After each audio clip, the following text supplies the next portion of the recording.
బేబీజీ అమరావతి వెంచర్లో freedom from registration charges జనవరి 26 వరకు మాత్రమే. కాల్ 04069032244. ప్రస్తుతం నాతో పాటు ఉన్నారు ఉమ్మడి ఆంధ్రప్రదేశ్ మాజీ మంత్రి వర్యులు పుష్పలీల గారు. మీరందరూ కూడా ఆలోచించుకోండి. ఒక్క ఓటుకు అమ్ముకుంటే మనం అమ్ముకున్నట్టే. కానీ నేను విన్నానండి మీ వారికి చాలా చాలా చాలా డౌట్లు ఎక్కువ అని. 16 years కే నాకు పెళ్ళయింది నాన్న. సో మా వారు అలా అనుకోకుండా రావడం, చూడడము, ఇంకా అలాగే కూర్చుండిపోవడం. చూపులు కలిసిన శుభవేళ. నేను మంచి సింగర్ని. ఏదో ఒక పాట. నిన్ను నిన్నుగా ప్రేమించుటకు నేనున్నానని అది భాగ్యము, అది స్వర్గము. ఒక 10,000 ఉంటాయా చీరల కలెక్షన్ మీ దగ్గర? గతంలో ఉండేది. 10,000 అంటే మామూలు విషయమా? ఎంతో 1,00,000, 1,50,000, 50,000 తక్కువ లేనిది కట్టుకోరంటే మీరు పట్టు చీర అసలుకి. ఇప్పుడు మీరు 33 సంవత్సరాలకే వచ్చేసారు కదా, మిమ్మల్ని మీరు అసలు ఎలా కాపాడుకున్నారు? మరి చాలా ప్రాబ్లమ్స్ ఫేస్ చేశాను. మనం ఎంత జరిగి కూర్చున్నా వాడు మన బాడీ టచ్ చేయకుండా కూర్చోడు. వాడు డైరెక్ట్ బూతులు కూడా తిట్టిన వాళ్ళు ఉన్నారు కొంత మహాపురుషులు. నేనేం ఊరుకునేదాన్ని కాదు. ఎలా మాట్లాడతారు? నేను పక్క తెలంగాణ భాషలో పచ్చి బూతులు మాకు బాగా వచ్చు. ఆడు ఏ లాంగ్వేజ్ లో మాట్లాడితే నేను ఆ లాంగ్వేజ్ లోనే ఆన్సర్ రిటర్న్ ఇస్తారు. మామూలుగా కాదు. ఏదైనా కానీ సబ్జెక్ట్ మీద మాట్లాడగలదు పుష్పలీల, కానీ నోటి దురుసుంది అని దూరం పెట్టారు, సీట్లు ఇవ్వలేదు, పార్టీలన్నీ అనగదొక్కారు. ఇప్పుడు నోటి దురుసు ఎవరికి లేదు చెప్పు. ఇప్పుడు స్టిల్ ఉన్న వాళ్ళు మంత్రి పదవుల్లో కొనసాగుతున్నారు. ఫస్ట్ లోనే ఎమ్మెల్యే అయ్యారు, మినిస్టర్ అయ్యారు. ఇన్ని తెలిసిన వ్యక్తి ఇన్ని కండవలు మార్చకూడదని మీరు లేదా? పసుపు జెండా, కాషాయ జెండా, కాంగ్రెస్ జెండా, బిఆర్ఎస్ జెండా, ఏ జెండా వేయలేదు మీ మీద. రాజకీయాలంటే అబద్ధాలు మాట్లాడాలి, ఇంకోని మోసం చేయాలి, ఇవన్నీ నాకు నా ఫ్యామిలీ నుంచే నాకు రేలు కాబట్టి నాకు అది వంట పట్టలేదు. ఇప్పుడు మీరు చెప్పేవన్నీ చేయకుండా కాంగ్రెస్ పార్టీ అధికారంలోకి వచ్చిందా? రెడ్డి సామాజిక వర్గం గురించి, రెడ్డి నాయకత్వం గురించి మాట్లాడిన రేవంత్ రెడ్డిని విమర్శించింది మీరు కాదా? నేను ఒక మాట చెప్తా, రెడ్డిల్లో కూడా 4 రకాల రెడ్డిలు ఉంటాయి. మీకు తెలుసా? అది చెప్పండి, మీరే చెప్పండి. గుట్టాటి రెడ్డి, మొట్టాటి రెడ్డి, ఇంకా ఏమో ఉన్నాయి, 4 ఉన్నాయి. వాళ్ళ దాంట్లో కూడా ఇది వరకు 40 కూడా ఉన్నాయి. మోటాటి రెడ్లు అంటారు, పెడకంటి రెడ్లు అంటారు. ఫస్ట్ లో నేను కేబినెట్ మంత్రి అయిన తర్వాత చంద్రబాబు నాయుడు గారితో మాట్లాడేది ఆ సాహసం ఎవరు చేయరు. ఆ కోటరీ మాట్లాడుతుందా? ఎవరు ఆ కోటరీలు? అప్పుడు ఇప్పుడు మీ పార్టీలో కోటరీ ఎవరు ముఖ్యమంత్రికి? మరి పుష్పలీల డబ్బు అనేది నా జీవితంలో దానికి ఎప్పుడు నేను ప్రాధాన్యత. గుండె మీద చేసుకొని చెప్పండి, ఎక్కడ ఓటాలలో నా చేయలేదు అని. 100%. ఓటాలు లేకుండా హైదరాబాద్ లో ఇన్ని ప్రాపర్టీస్ సంపాదించారా?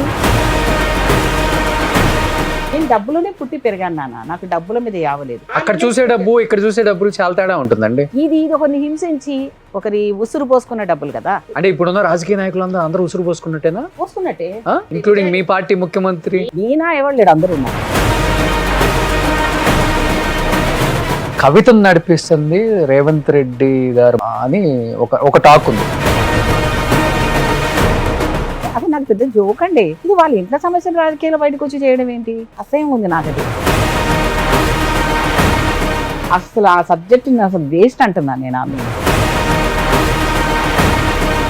హీరోయిన్ల డ్రెస్ల మీద కామెంట్ వచ్చినప్పుడు కూడా మీరు కొంచెం విభేదించారు దాన్ని. ఇక్కడ శివాజీ గారికి ఏం సంబంధం అండి? అనసూయ కూడా ఒక కామెంట్ చేసింది, తనకు వచ్చిన సపోర్ట్ వల్ల నేను భయపడ్డాను, తన అన్న కామెంట్లకు కాదు. నాకైతే అది అనవసరమైన సబ్జెక్ట్ అనిపించింది నాన్న. మరి ఎందుకు ఖండించారు?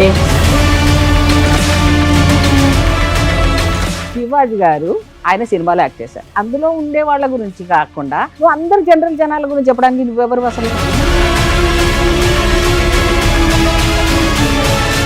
Hi, hello, welcome to Suman TV. నేను మీ రోషన్. సో ప్రస్తుతం నాతో పాటు ఉన్నారు ఉమ్మడి ఆంధ్రప్రదేశ్ మాజీ మంత్రి వర్యులు పుష్పలీల గారు. నమస్తే అండి. నమస్తే.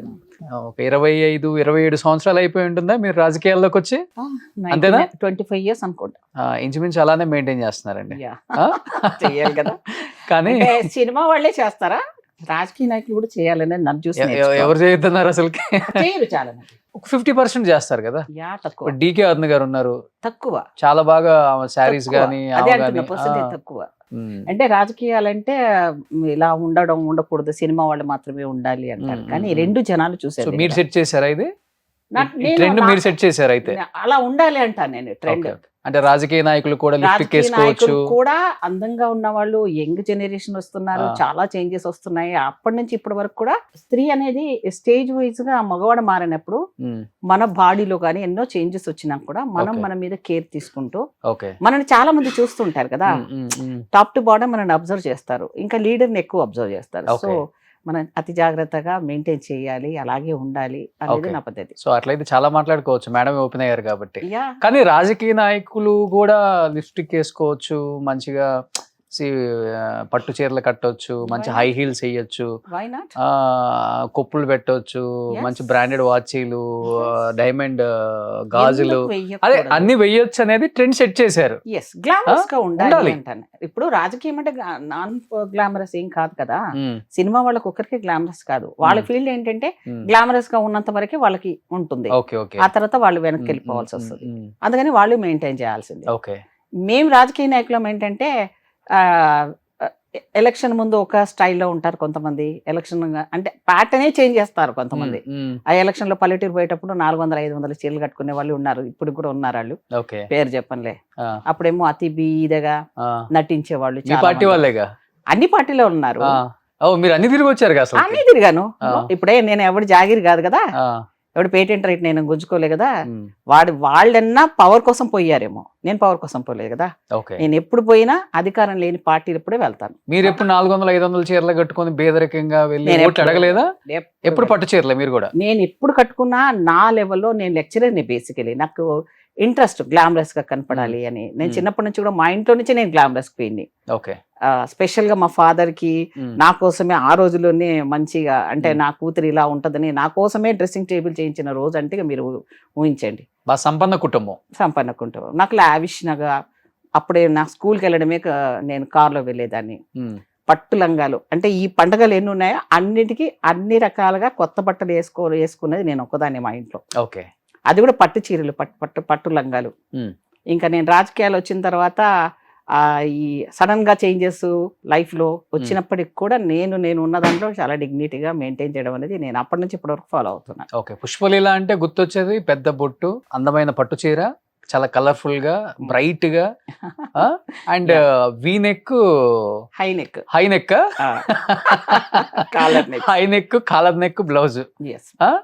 సో ఇదేంటి అంటే ఇలా ఉండాలి అని మీ హస్బెండ్, మీ నాన్నగారు? రాజకీయాల్లో ఏంటంటే అన్ని రకాల వాళ్ళు చూస్తూ ఉంటారు మన కళ్ళతో, ఒక్కొక్క కళ్ళు ఒక్కోలాగా ఉంటాయి కాబట్టి బాడీని ఎప్పుడు కూడా దాచిపెట్టుకుంటే మంచిది అనేది ఒకటి ఉంటుంది డెఫినెట్ గా. పర్సనల్ కూడా మనకి ఇంట్రెస్ట్ కూడా ఉంటుంది, ఎందుకంటే మొక్కలు వేసేటప్పుడు వంగాలి, లేకపోతే రకరకాలు ఉంటాయి, కార్యక్రమాలు కంఫర్ట్ ఉండదు, కంఫర్టబుల్ ఉండదు. ఇదైతే ఏమైనా పక్క జరిగినా మనకు పెద్ద ఫీల్ అవ్వం.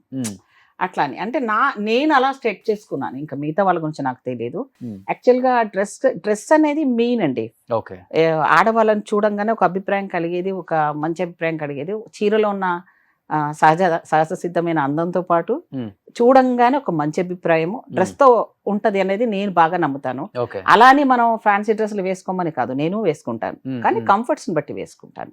బస్ ట్రావెల్ కి వెళ్ళినప్పుడు చుడిదార్ పైజామాలు వేసుకోవడం, అది కూడా కాలర్ అండ్ నెక్ లోనే వేసుకోవడం, అంటే కంఫర్ట్ కోసం వేసుకుంటాను. కానీ ట్రెడిషన్ గా ఎక్కువగా చీరలోనే, అమెరికా వెళ్ళిన మీరు చూశారు నన్ను, అవును, చీరలోనే కనపడతాను.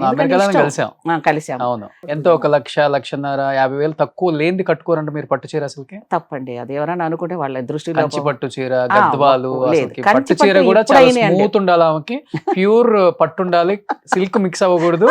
ఆ రేంజ్ చీర అయితేనే కట్టిద్ది పుష్పలీల అనేది ఒకటి ఉంటుంది. నా సెలక్షన్ చాలా బాగుంటుంది అన్న, చీప్ అండ్ బెస్టే ఉంటాయి, నాకేం పెద్ద లేదు. ఒకసారి ప్రతిభా భారతి గారి పేరు చెప్పాలో చెప్పకూడదు తెలియదు, కానీ నేను ఒకరోజు మంత్రిగా కొత్తగా అయినప్పుడు హౌస్ లో వచ్చాను. మేడం నన్ను సడన్ గా పిలిచారు.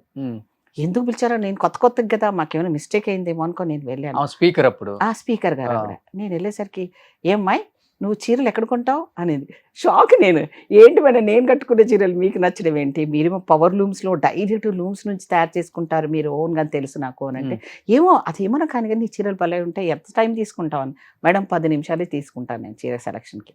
ఎంత మంచి చీరైనా ఎంత బడ్జెట్ అయినా పెద్ద ఎక్కువ బడ్జెట్కి పోను, మినిమం బడ్జెట్లోనే కట్టుకుంటాను నేను. మరి జ్యువెలరీ వేసుకోరు పెద్దగా. అది ఇష్టం ఉండదు నాకు.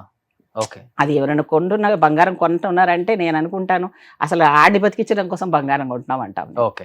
అంతే కదా, 27-30% వాడికి ఇచ్చేస్తున్నాం కదా ట్యాక్స్ అని, జిఎస్టీ. ఇప్పుడు ఈ హైనెక్ వేస్తారు కాబట్టి జ్యువెలరీ వేసినా కనిపించదు, వేస్టే. దానికి అందం కూడా రాదు. ఓకే.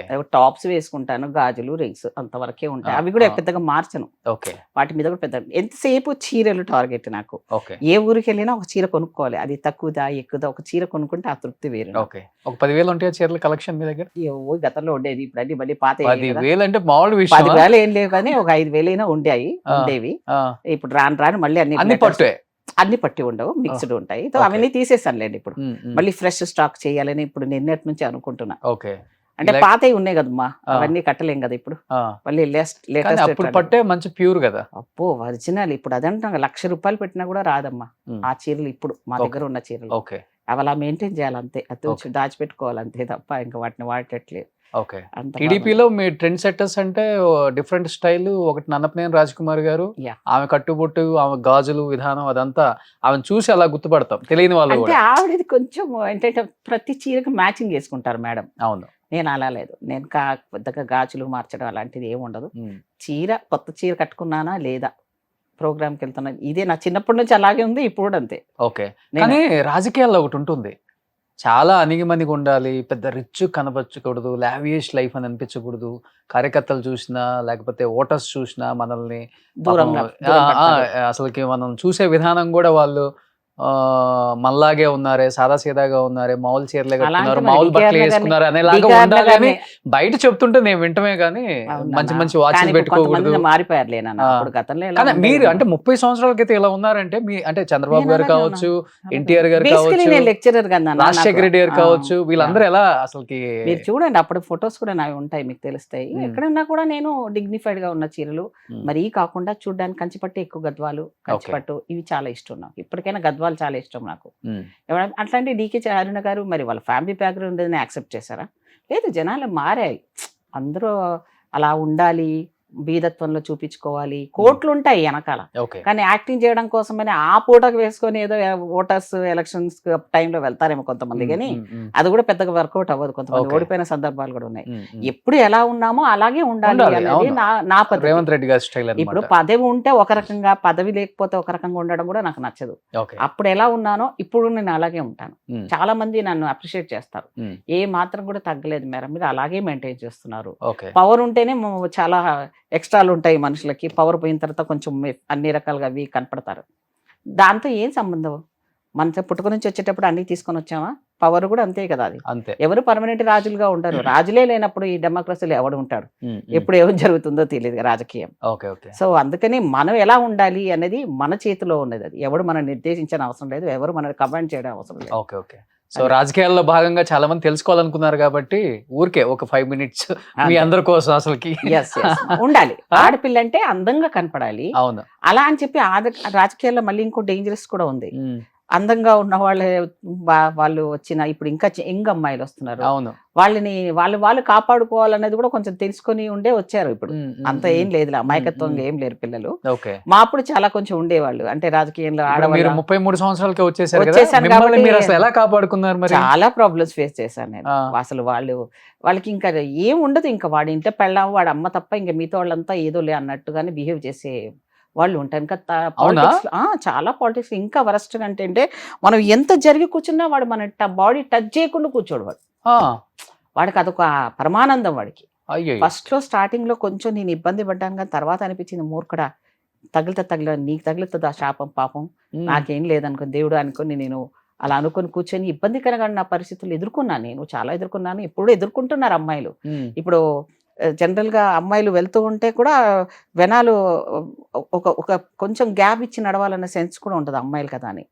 అట్లాంటి ఒకరు కొంతమంది కామెంట్ చేశారు, అలా అనే వాళ్ళు రాజకీయాల్లో రాకూడదు, ఇంట్లో ఉండాలి, అన్ని తగిలించుకొని అలాంటి అన్ని ఉంటాయని తెలుసుకొని రావాలి. ఇలాంటివి ఉంటాయని వద్దు అని అనుకునే వాళ్ళు రాకూడదు. ఎందుకు? రాజకీయాల్లో కూడా ఉంది, సినిమాల్లోనే కాకుండా. అయ్యి బాబోయ్, అదంటే ఆ అమ్మాయి ఏదో బయట తీశారు కొంతమంది, కానీ అంతకన్నా వరస్ట్ అక్కడ ఉంటాయి ఇక్కడ ఉన్నాయి. అసలు స్త్రీకి ఎక్కడ లేదు చెప్పండి. ఓకే, కానీ ఈ రెండు బాగా జనానికి కనిపించే రెండు కనపడిన ఎన్నో ఉన్నాయి కదా. అది ఓకే, దాని గురించి ఆ. మాట్లాడుకోరు పెద్దగా. పనికూడదు అంటే బాగా- కనపడవు కాబట్టి. అది రంగుల ప్రపంచం, ఇదేమో అమ్మో ఇది డేంజర్ ప్రపంచం. ఇది డేంజర్ అంటే అంటే ఇక్కడ రాజకీయాలంటే ఏం లేదు కదా, కుర్చీ కోసం ఏమన్నా తప్పులు చేయొచ్చు అనేది. రాజకీయం అంటే నీతి లేనితే కదా. ఓకే ఓకే రాజకీయాల్లో నీతి వెతకడం అనేది నాలంటూ పిచ్చోళ్ళు ఏమనంటే గొంగల్లో వెంట్రుకలు వెతుక్కున్నట్టే. ఓకే, నేను అలాగే వెతుక్కొని అనుకున్నాను అనుకోండి, నీతిని వెతుక్కున్నాను. కానీ అది నీతి దొరకదని తెలిసిన తర్వాత ఇక ఇది ఇంతే, నేనుగా ఉండేది నేను ఎంతవరకు చేయగలను అంతవరకే టచ్ చేశాను నేను. అంటే ఈ టచ్ చేయటం వరకేనండి, ఏమన్నా ఇబ్బందులు పెట్టి కమిట్మెంట్లు పదవుల కోసం? చాలా ఎక్స్ట్రీమ్ గా స్టెప్లు కొన్ని వేసినప్పుడు కింది నుంచి కానీ అధికారుల నుంచి కానీ సపోర్ట్ రాకపోవడాలు కానివ్వండి, లేకపోతే పార్టీలో కొంత సీనియర్స్ నుంచి ఒత్తిడిలు రావడం కానివ్వండి, లేకపోతే పురుష ఆధిక్య సమాజం కాబట్టి ఈమెకేం తెలుసురా అనుకుని మాట్లాడే వాళ్ళు, డైరెక్ట్ గా నన్ను బూతులు తిట్టిన వాళ్ళు, డైరెక్ట్ బూతులు కూడా తిట్టిన వాళ్ళు ఉన్నారు కొంత మహాపురుషులు. మొహాన అంటే నీకేం తెలుసులే మూసుకో ఇలాంటి అన్న వాళ్ళు. అంటే వాళ్ళ కొద్ది కుల అహంకారాలతో కొంతమంది మాట్లాడితే, స్త్రీ అనే దాంతో మాట్లాడిన వాళ్ళు కూడా ఉన్నారు. కానీ నేనేం ఊరుకునేదాన్ని కాదు, నేను టిట్ ఫర్ టాట్ వెంటనే నేను రివర్స్ అయిపోయి వాళ్ళని ఎదుర్కొన్నాను. కాబట్టి ఎలా మాట్లాడతారు? నేను పక్క తెలంగాణ భాషలో పచ్చి బూతులు మాకు బాగా వచ్చు. ఆడు ఏ లాంగ్వేజ్ లో మాట్లాడితే నేను ఆ లాంగ్వేజ్ లోనే ఆన్సర్ రిటర్న్ ఇస్తారు, మామూలుగా కాదు. ఇక వాడు ఇంకోసారి రావాలంటే వాడు ఆలోచించుకోవాలి, నా గురించి మాట్లాడాలి అంటే. కొట్టిన సందర్భాలు ఉన్నాయా? చాలా సార్లు ఉన్నాయి. చాలా పెద్ద నాయకులు నాయకులు కొట్టలేం కానీ ఒక లిమిట్ వరకు ఉండి వాడు స్థాయి చాలా జరిగాయి. చాలా మంది నేను ఉద్ధరించానులేండి. ఒక రకంగా చెప్పాలంటే వాడికి ఏ రకంగా ఉద్ధరించాలో ఆ రకంగా ఉద్ధరించాను నేను. అందుకే అంటారు అమ్మో పులి పుష్పలి లెక్క, అమ్మో టైగర్ రా బాబు పోకూడదురా అంటాడు. అంటే నేను యథార్థవాదిని ఫస్ట్ ఆఫ్ ఆల్. యథార్థవాది అంటే లోక కంటకే, ఉన్నది ఉన్నట్టు అన్నది, కుంటోడు అనకూడదు కదా. కానీ మనం అనేదాంట్లో కొంచెం పాష్గా అనాలి. కానీ మనకు బాగా కోపం వచ్చినప్పుడు ఆ తిట్టండిలో పాష్నెస్ వెతుక్కుంటావా లేకపోతే హార్ష్గా అనేస్తావా? మీరే చెప్పండి. అంతే కదా, మనం హార్ష్గా వస్తుంది. అంత మాత్రాన ఆవిడ ఇలాంటిది అలాంటిది అనుకుంటే ఫస్ట్లో స్టార్టింగ్లో కొంచెం పట్టించుకునేదాన్ని, ఇప్పుడైతే ఇంకా లేదు. నేను నా దగ్గరికి ఎవరు రాకూడదు, వచ్చినా వాడు సరిగ్గా ఉండాలి. నన్ను కెలికారా వాడు అయిపోయాడు. కానీ రాజకీయాలలో అణిగిమణిగి ఉండాలి, అలా ఉంటేనే పేరు ప్రఖ్యాతులు పదవులు అంటారు కదా.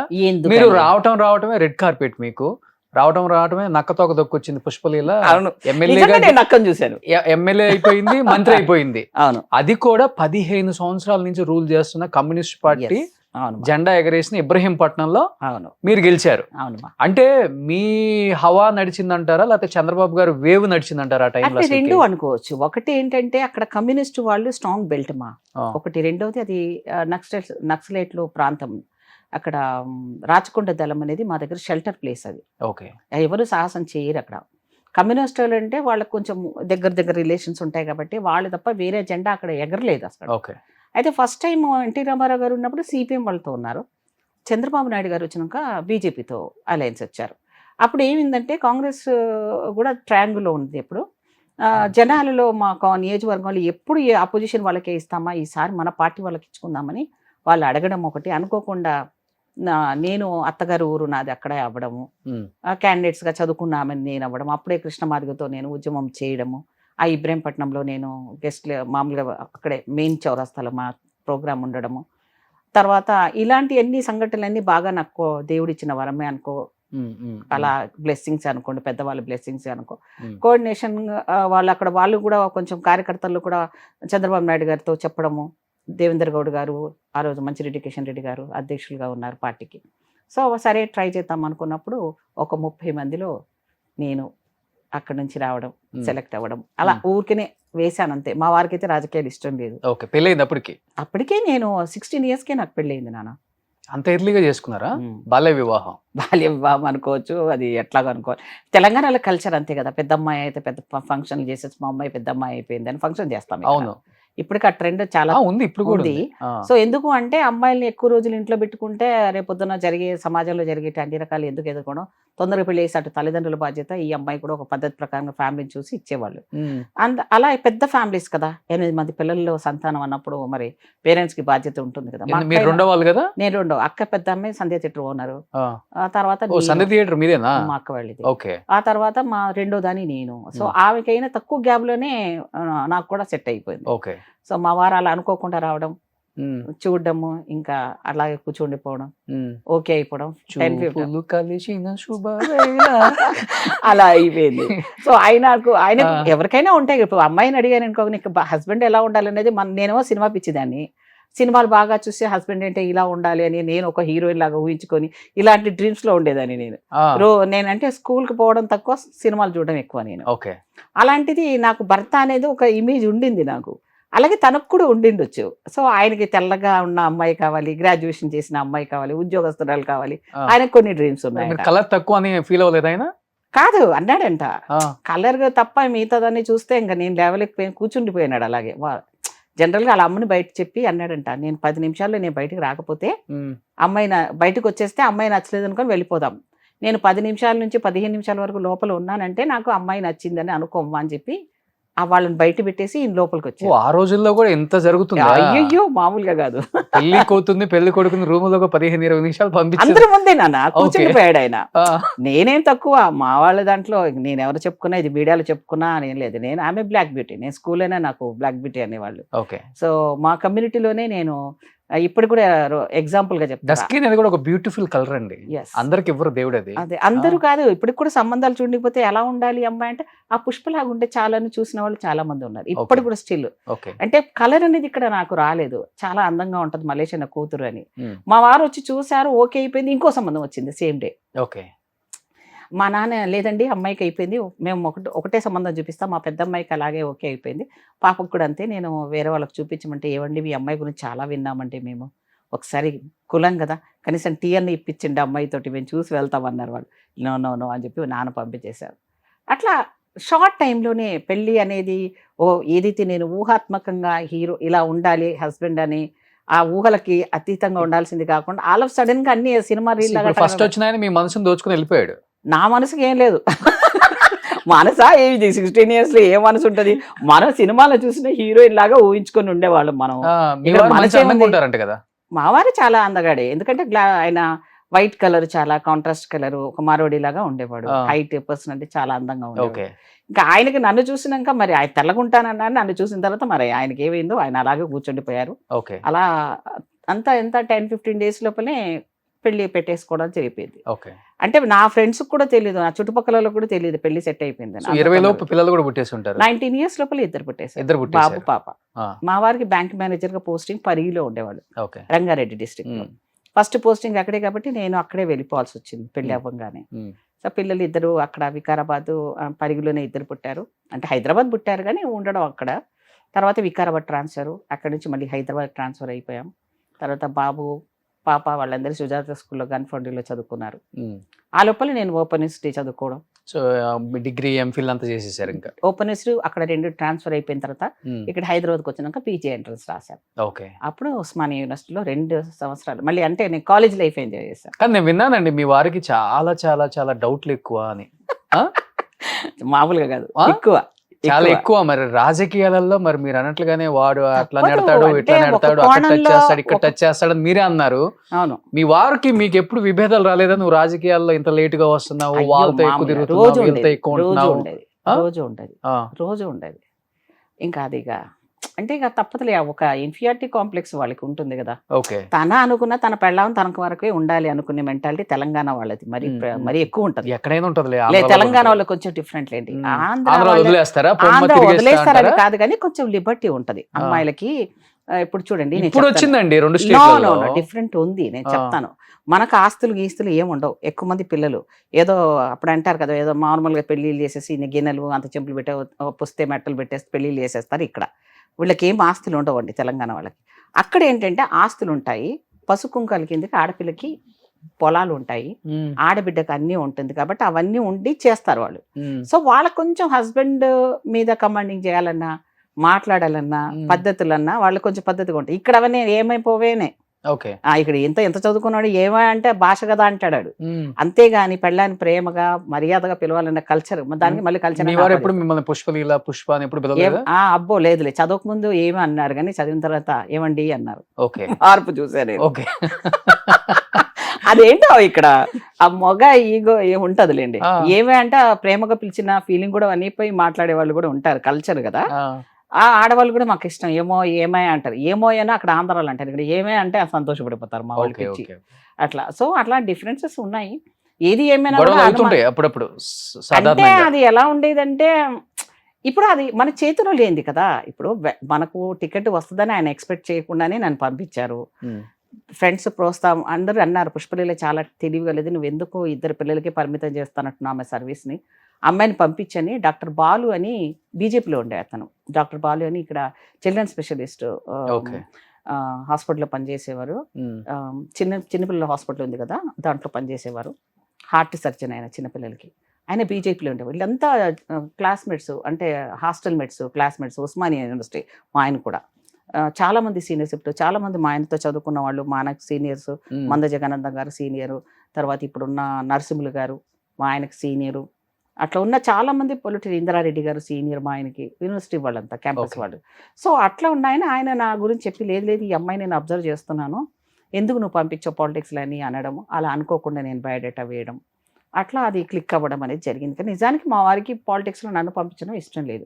ఆయనకి ఏంటంటే ఒక గ్రాడ్యుయేషన్ చేసి, ఒక డిగ్రీ చేసుకుని, ఒక ఉద్యోగం చేసి, ఫ్యామిలీ పిల్లలు ఉంటే చాలు అనుకున్నాడు. కానీ మన అదృష్టం ఉంది కాబట్టి అంతమందిలో 30 మందిలో దేవుడు నాకు అవకాశం ఇచ్చినప్పుడు మరి నేను వెళ్ళాలి కదా.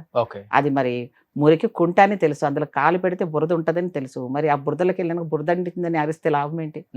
అలా కొన్నిసార్లు బాగా విపరీతంగా ఇబ్బందులు అయినా కూడా ఇక దాని మీద కాన్సన్ట్రేషన్ ఎక్కువ చేస్తే నేను జనాల్లో టైమింగ్ నాకు సరిపోయేది కాదు కదా. కాబట్టి నన్ను నేనే కొంచెం కంట్రోల్ చేసుకుంటూ జనజీవనంలో వెళ్ళిపోయేదాన్ని. కానీ మాదిగ సామాజిక వర్గం కాబట్టి మంత్రి పదవి కూడా కొంచెం ఈజీగా మీకు అంటే క్యాస్టిక్లో అది మహిళగా ఫస్ట్ టైం 39 years తర్వాత ఇబ్రాహీంపట్నం నుంచి ఒక మహిళగా నేను గెలిచాను. అందువల్ల కూడా ముఖ్యమంత్రిగా ఉన్న చంద్రబాబు నాయుడు గారు ఆ రోజు జస్ట్ 5 minutes హెలికాప్టర్ ఇట్లా ల్యాండ్ అయ్యి 2 minutes అంటే 5 minutes టైం ఉండింది. ఈ నియోజకవర్గంలో కనుక కరెక్ట్ ఫలితం కనుక వస్తే దీనికి సరి అయిన ప్రాధాన్యత ఇస్తాను అని ఒక లాజికల్ వర్డ్ అనేసి వెళ్ళిపోయారు హెలికాప్టర్లో. ఒక్కసారి మాత్రమే ఎమ్మెల్యే అయ్యారు, ఒక్కసారి మాత్రమే మంత్రి అయ్యారు. ఎందుకు అయ్యాను? తర్వాత ఏ పార్టీ కూడా మీకు టికెట్ ఇవ్వడానికి మీకు సహకరించలేదు, అందరు నిరాకరించారు. మీరు దాన్ని రకరకాలుగా బయట చెప్పుకోవడం స్టార్ట్ చేశారు. అది ఇది ఇది అది చెప్పలేదు, నేనేం చెప్పలేదు. ఒక్క నిమిషం, మభ్య పెట్టడానికి ట్రై చేశారనే ఒక మాట అయితే గట్టిగా నడిచింది. ఇప్పుడు కూడా చెప్పాలంటే మీరు 90లలో 2000లలో ఉన్న రాజకీయ నాయకురాళ్ళు ఎవరైతే లేడీస్ ఉన్నారో వాళ్ళందరూ ఇప్పటికీ కంటిన్యూషన్ గా ఉన్నారు. తర్వాత డికే అన్న గారు వచ్చారు, సబితా ఇంద్రారెడ్డి వాళ్ళ హస్బెండ్ చనిపోతే వచ్చారు, వాళ్ళ బ్యాక్గ్రౌండ్ చెప్పు. కొండా సురేఖ్ వచ్చారు.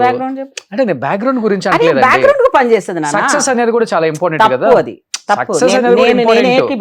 నేను ఏకీభవించాను. ఇప్పుడు రాజకీయాల్లో మీరు అన్నారు 15 సంవత్సరాల కంచుకోవటం నేను బద్దలు కొట్టి అక్కడ జెండా ఎగరేసాను అన్నారు కదా, అదొకటే సక్సెస్ కదా. సో ఈమె ఎక్కడున్నా గానీ మాట్లాడగలదు, మంచి పవర్ ఉంది, వాయిస్ ఉంది, కమ్యూనికేషన్ ఉంది, ఏదైనా గానీ సబ్జెక్ట్ మీద మాట్లాడగలదు పుష్పలీల. కానీ నోటి దురుసుంది అని దూరం పెట్టారు, సీట్లు ఇవ్వలేదు, పార్టీలన్నీ ఆపు. నీ క్వశ్చన్ పెద్దగా అయిపోతా, నేను ఆన్సర్ మర్చిపోతా. ఇప్పుడు నోటి దురుసు ఎవరికి లేదు చెప్పు. ఇప్పుడు కూడా స్టిల్ ఉన్న వాళ్ళు మంత్రి పదవుల్లో కొనసాగుతున్నారు, పేర్లు చెప్పను, అది నా పార్టీ నీ పార్టీ. పుష్పలీలని ఎందుకు ఎవ్వరు కూడా టికెట్ ఇవ్వడానికి ఎందుకు భయపడ్డారంటే వాళ్ళు సత్తా లేని వాళ్ళంతా పైన ఉన్నారు. ఎవరికి నా అంత తెలివి లేదు, నా అంత చదువు లేదు, నా అంత ఏదన్నా సబ్జెక్ట్ మీద అవగాహన లేవు, ఏ డిపార్ట్మెంట్ ఎలా నడిపించాలో కూడా లేదు. నేను మోస్ట్ కరప్టెడ్ డిపార్ట్మెంట్ను ప్రక్షాళన చేశాను నేను. ఏది సోషల్ వెల్ఫేర్ అంటే మొత్తము డబ్బులమయం. ఆ మంత్రి ఎవరు ఉంటారో శాఖాపరంగా ఎంజాయ్ చేసిన వాళ్ళే ఉన్నారు. నేను దాన్ని ప్రక్షాళన చేయడం ఇప్పుడు కూడా నాకు దేవతలాగా చూస్తారు. టికెట్ విషయానికి వస్తే చెప్తా. టికెట్ అనేది మా దళితుల్లో ఇప్పుడు ఒక పుష్పలీలే కాదు, నువ్వు ఆంధ్ర చూడు, తెలంగాణలో చూడు, చాలా తక్కువ మంది ఉంటారు దళిత బిడ్డలు. ఎందుకు అంటే వాళ్ళని ఒకసారి ఇచ్చేదో మాకేదో మెహర్బానీ చేసినాను అనుకుంటారు, తర్వాత రెండోసారి కంటిన్యూటీ ఇవ్వరు. ఇస్తే వీళ్ళు స్ట్రాంగ్ లీడర్లు అయిపోతారు అంటారు. తర్వాత మీరేమన్నారు, అణిగి మణిగి ఉండాలి, దానికి నేను వ్యతిరేకం. ఎందుకు ఉండాలి? నాకు అంబేద్కర్ గారు ఆ రిజర్వేషన్ ఇచ్చాడు కాబట్టి నాకు నువ్వు వెతుక్కొని వచ్చావు, గెలిచే గుర్రమా కాదని ఒక టాస్ వేశారు, నేను గెలిచాను. తర్వాత కూడా నాకు ఒకవేళ మంత్రి పదవి తీసేసినాక నాకు 2.5 సంవత్సరాలు పెట్టారు. 2 సంవత్సరాలు, అప్పుడు 4 సంవత్సరాలే కదా. తీసేసినప్పుడు మరి మిగతా వాళ్ళకి ఎవరికి చంద్రబాబు నాయుడు గారు అవకాశాలు ఇవ్వలేదే, నా ఒక్కదానికే ఎందుకు ఇచ్చాడు? అసెంబ్లీ కమిటీ చైర్మన్, అది కూడా క్యాబినెట్ 2 ఇచ్చాడు. ఉమెన్ అండ్ చైల్డ్ వెల్ఫేర్ ఇచ్చాడు, ఎస్సీ కమిటీ ఇచ్చారు. తర్వాత నాకు ఆఫర్స్ వచ్చాయి పార్టీలలో, వచ్చిన తర్వాత రమ్మన్నారు, కానీ అధికారం ఉన్న పార్టీలకు ఎందుకో నేను ఒప్పుకోలేదు. ఎందుకంటే వాళ్ళు పిలిచినా కూడా వాళ్ళ కిందికి ఉండాలి తప్ప మన వాయిస్ని రేజ్ చేసినట్టు. రాజకీయంలో ఉండి డబ్బులు సంపాదించుకున్న వాళ్ళకి రాజకీయాలు కావాలి నాన్న. డబ్బులు ఉండి సంపాదించుకున్న దాన్ని కాపాడుకోవడానికి రాజకీయాలకు వచ్చిన వాళ్ళు ఇప్పుడున్న సోకాళ్ళు, ఇప్పుడు నేనున్న నా తరం నుంచి ఇప్పుడున్న వాళ్ళు ఎవరున్నారో ఒక్కసారి చూపేయండి. కొండా సురేఖ లాంటి వాళ్ళు రాజకీయంగా పాపం ఎన్నో కష్టాలు పడి ఇప్పుడు ఆమె మంత్రి అయింది. ఎందుకు రాజశేఖర రెడ్డి గారి హయాంలో కూడా మంత్రి అయింది, రిజైన్ చేసింది.